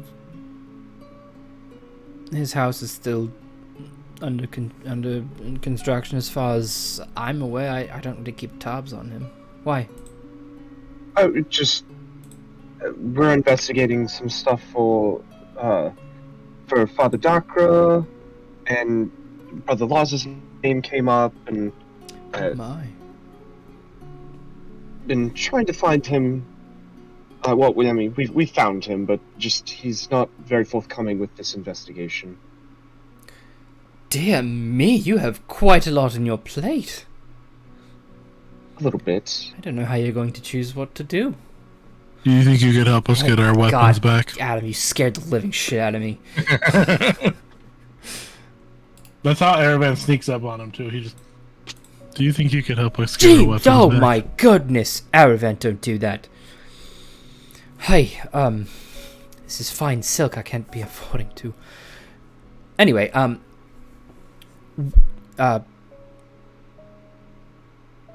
then he like looks you guys up and down. Oh. Yes, they appear to have been taken. Where There was are? a situation. It looks like I'm naked, right? I get it. I mean, maybe with these old eyes, but not literally. They're just in holding at the entrance. Erevan got them taken away. And he like turns to Erevan. Did you sneak up on someone with them? No, someone tried to rob us. In a Not unit. Thought someone was gonna try to rob us. No, exactly, but Why would they? It was a rob- preemptive reaction. measure. Yeah, reaction. Uh-huh. A defense, if you will. I am trying to move my way into the more prominent crowds, shall we say. I could attempt to bring this up, perhaps. However, a nice bit of arm candy, looking at Alena, might help move things along. well, I am wondering what Amaris is doing here. Mars, oh yes, she has been giving you the eyes, hasn't she? A couple have. That bloke over there as well. And I'm not kind of lean my head towards the red armor.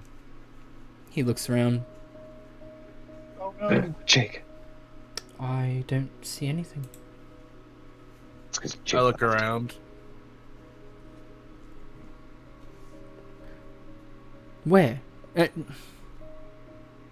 Well, Do I still see him? Karl actually didn't see him. It was Harratuk who saw him. I just got back. I was imagining it then. Oh, I thought Harratuk told us about the weird guy staring at us. Ginny? Guys, no, sorry. My Discord crashed and just rebooted, so I just missed what happened. Sorry. Who's been talking to Nero? Okay.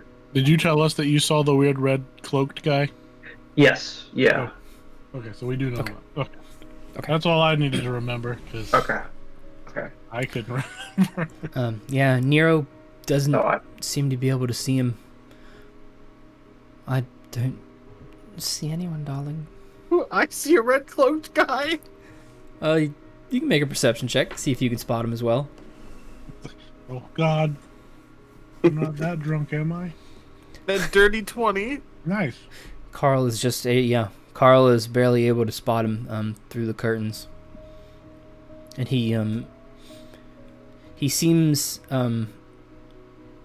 to have, for lack of a better word, but with a good perception check, he seems to have noticed that he has been noticed, and in an instant shifts beyond the shadows.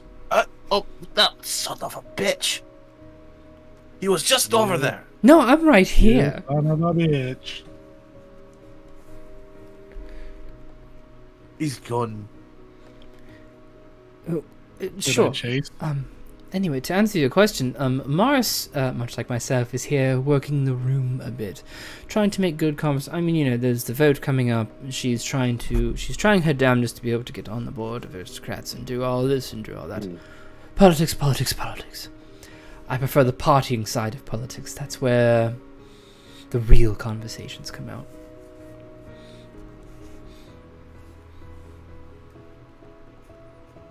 But I see. Alena, if you wouldn't mind accompanying me for just a moment. I won't leave you this time. I know the doctor was a bit of a bore. I thought he might be, but these are fun people, in a way. Sure. Wonderful. Karl, keep staring at whatever it is you're staring at. You'll probably be fine. Looking at Signy. Don't go anywhere. Didn't plan on it. So, Alena, are you ready for some names? God. Yeah. So Nero very, you can see it's even a struggle for him to actually make his way into the in crowd, but eventually he does actually make his way with you, since Alena is actually the only person in here that everybody else can see wearing armor. Hello, it's I, Nero Evander, here again to greet you all. This is my dear friend Alena, and you can see these very posh and upscale looking individuals. Many of them have left, so Amaris is within that group, and she has this very strange look on her face as she's looking at you, Alena. Just very inquisitive and direct. Alena. Morris, and I'll just give her a little salute. And Nero's, wonderful, that saves me some time. This right here is Solomon Masters, a human-looking individual. Right here is Helen Broadnax, female human. I'll bring up more descriptions later. These are two of our prominent and most influential, if I do say so myself, within the seats of power, and you could see why they might be interested in keeping my company, as I know quite a few people as well. And they acknowledge you, but it pretty much ends there, and they return to their conversation of trying to discuss the prevalence of having the two aforementioned magic styles introduced into the academy. Well, I think it'd be quite the financial move to have them introduced, don't you, Helen? Oh yes, quite intelligent. It would bring in a number of people from across the country. Yes. Yes, but wouldn't we be opening ourselves up to raising the dead, perhaps? And both of them look at Nero. Does evocation not open up the door for fiery destruction? Does illusion not open up the door for falsehoods of a kind? Does divination not open up one's mind to knowledge and power that may otherwise go undiscovered, whether it be positive or negative? Does transmutation... Yes, I get the point. I'm just saying, perhaps death might be something left in the realm of death? I don't know. Alena, what do you think? Tell me, darling. Well, enchanting on its own has very good qualities. And you can hear Nero he's nudging some of the other individuals. Isn't this one enchanting? My goodness. But necromancy, on the other hand, is vile. To raise someone from the dead who's been gone is... The gods would never allow it. And you can hear this kind of collective, like, across them. The gods. How quiet. Nero. Where do you meet these people? Oh. I hardly think that's an appropriate reaction. It was a genuine response. I don't know what there is to scoff about. Goodness. I also, in this being a prestigious college, which it is, I feel would lose more than it would gain if it would introduce necromancy specifically into its curriculum. There are not many groups that smile upon it, gods aside. Money and wealth is one thing, but the reputation of the university would be much at stake. Make a persuasion check. Ooh. What to do? Where's my DVD on? There we go. Persuasion. 6. Ooh. Yeah, no bueno. The more Alena continues with her conversation, the more she can feel maybe it was the mentioning of gods to some people who rather think themselves of a higher caliber of intelligence or this eliteness, whatever. Maybe that was the part that lost them. Perhaps bringing up a non-financial point of view was maybe that was, she can feel herself losing her points in the awkwardness as she's also trying to think of like what to say.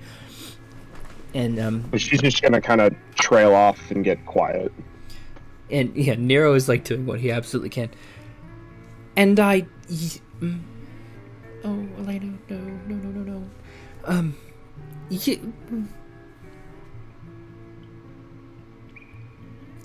Why don't we return this conversation to Professor he's gone.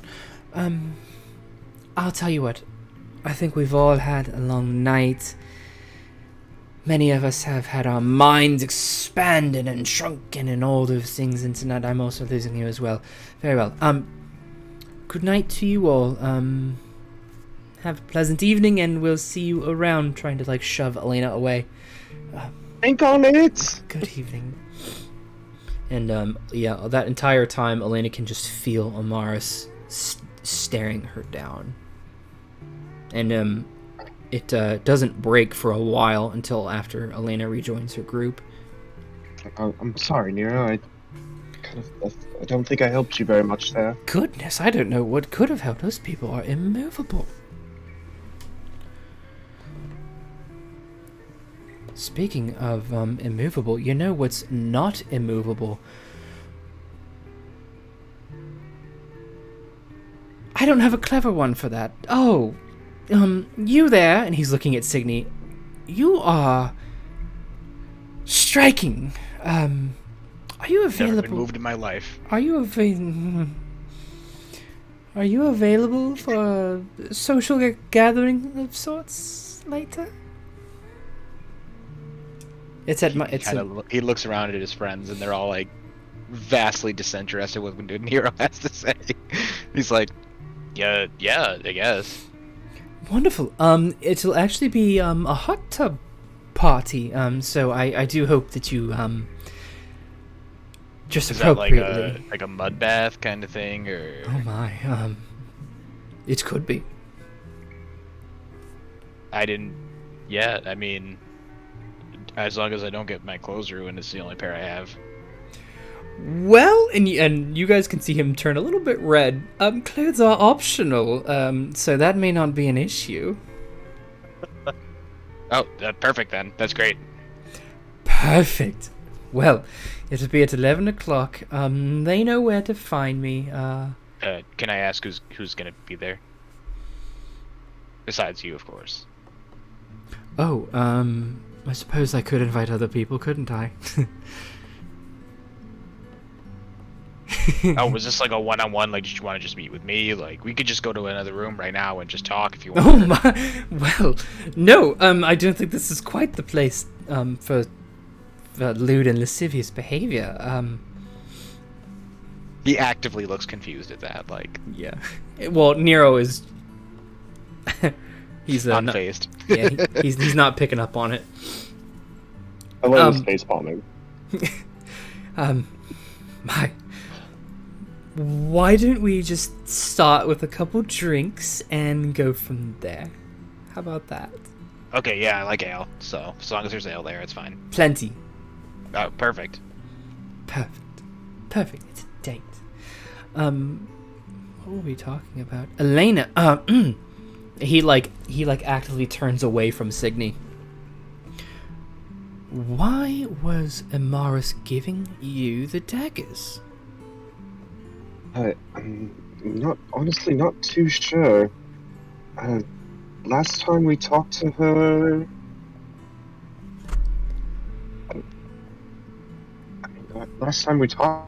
we were just kind of, we'd really just gotten into the city. I read through my notes.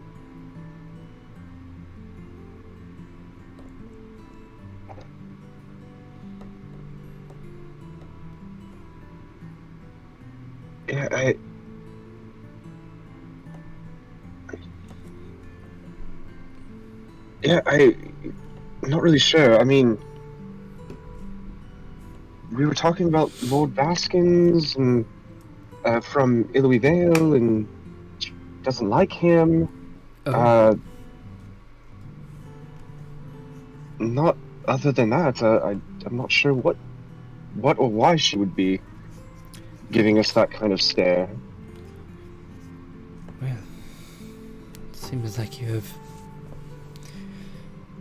made a lot of headway in a very short amount of time with these people. We don't like Lord Baskins either, but I don't understand why that would give her any reason to hate us. It appears you're on her radar, darling.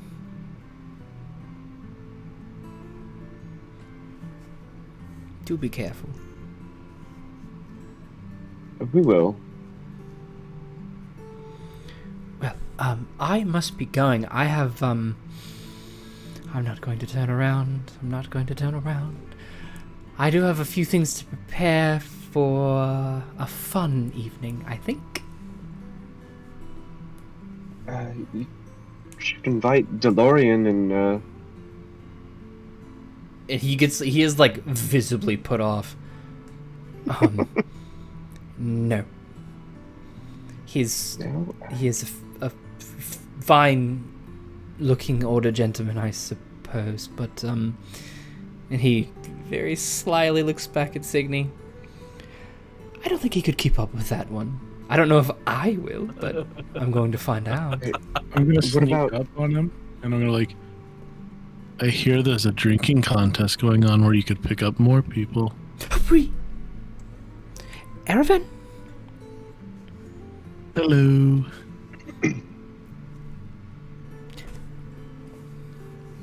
Wait, what time was that drinking contest? I wanted to be there. It's at 9. Oh, great. We can go to that first. Oh. Well, I suppose a midnight murray wouldn't be so bad. Well, you said The 11, party right? was 11. Yeah, 9. Drink 2 hours. Well, it's 11. It's a long walk to the university from where I am. I'm on the south side, by the way, in the mountains. You can't miss it. That's the good We've got side, plenty from of what I time. heard. Okay. And If he, you're trying to loosen him up, you should go. Oh, I hear they have some really nice wines there. No, I know, but I'm a bit of a horny drunk, and I don't know if that's quite the perception I want, at least not in public. And now in private, at my parties, all day, every day. But, Just think, they're all college students. They're all horny and drunk. Yes, but they're not quite my type, darling. Not like muscles here. That's not my name. You're going to make me say your name, aren't you?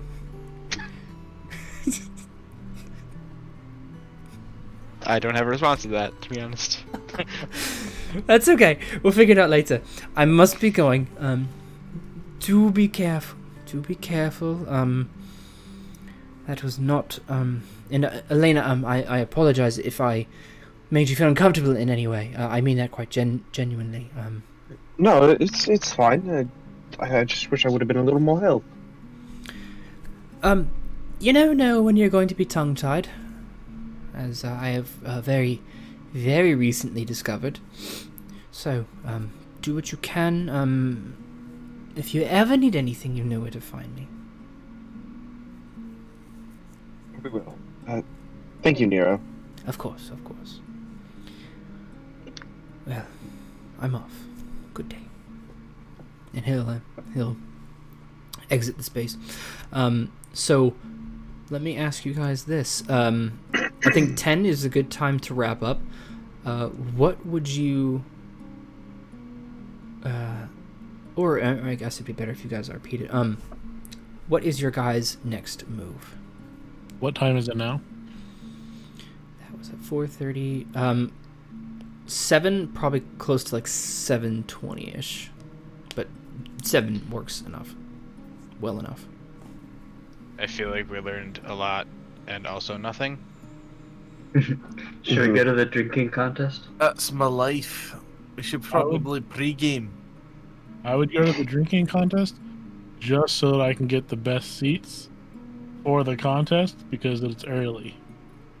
I feel like if you drink enough, you could just take whatever seat you want. Well, I have used to, yeah. I could, you and Harratuk can easily move people out of the way for our seats. I mean, I can move more people, but yeah, I get that. Yeah, I'm Lots feeling of people thirsty. So what do we do until 9 then? I mean, Drink. Food. Drink or go Take through a more nap. Calvin's items in your room to maybe Are there Steal any- our weapons back. are there any goats around? If you eat a lot of Goats? goat meat, you can drink more. That's what we used to do back home. Like 4 or 5 goats. Do we want to search With rice. Do we want to search your room at all for, like, specifically Oh. Calvin's things while he's Yeah, up no, there? yeah, totally. We should definitely do investigation. You're right. Yeah, let's go Get look some through his more- room so we can find his guns. More information on who he's dealing with? Maybe. Yeah, quest first, drink later. Erevan is most definitely rummaging through that entire room to find any ammunition, gunpowder, and he's gonna pour the rest of the sour milk in the other boot. We can take an hour, Here's all search this the milk. room, and then go to the drinking contest. Does that sound good? I had one question for Carl.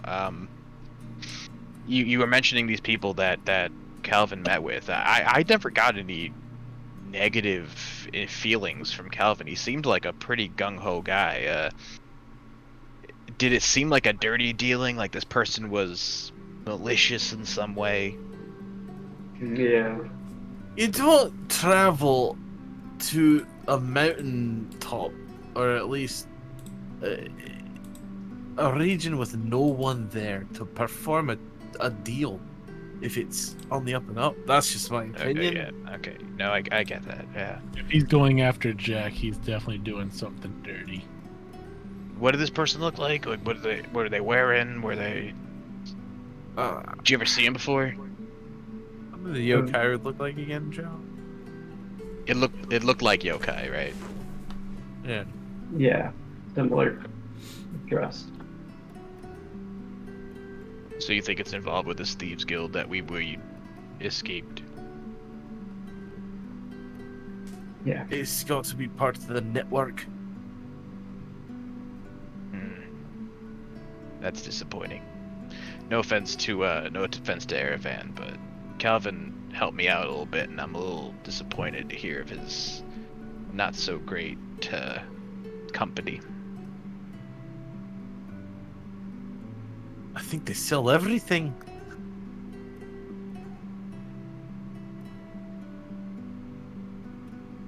Well, let's investigate the room and then go from there.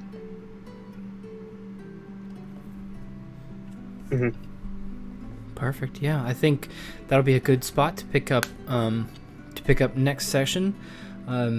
Because I'm just dying to get to it.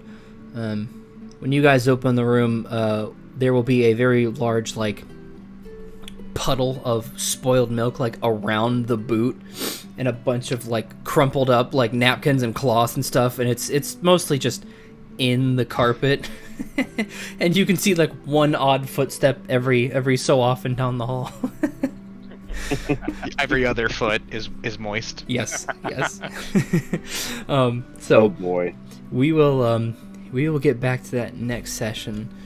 Goodness Surprised we gracious. didn't hear him yell, Erevan! Yeah, and then just like a rain of bullets. No. It's gonna sound really dumb. I like forget just how much lore there actually is in the world until you guys pursue like 2 or 3 things, and I'm like, oh my god, like what do I not include? Like there's so much. Include everything. Well, yeah, I mean, you guys are like given like how much there is and how much there is and like what all there is to do at any one time. I'm very happy with how you guys are going about like how you're doing things. I actually like didn't expect the party split. I was like, haha, they're gonna have to choose between Erevan and between Calvin and the meeting, and then you guys were like, we'll do both. I was like, damn it. Classic split the party. I mean, I'm glad you guys saw both, because that was like the whole point was like, well, they're gonna miss one thing, but you guys saw both things, so that's a lot of fun. And if we don't split in this situation, when do we? Because we're in a school. Like this Yeah. is literally the safest chance we have to ever split the party. Yeah, Yep. that was the reason I was like, Carl, you should go with him, because I was like, otherwise we're all gonna die. But this time, I feel we're pretty safe That's good. for now, I guess, based on that face. No, I'm glad. I want you to feel safe here. That's my entire objective. Oh god. Guys, we're gonna die. Well, when the DM smiles, it's too late. So, anyway, thank you guys for playing. Next episode is episode 20.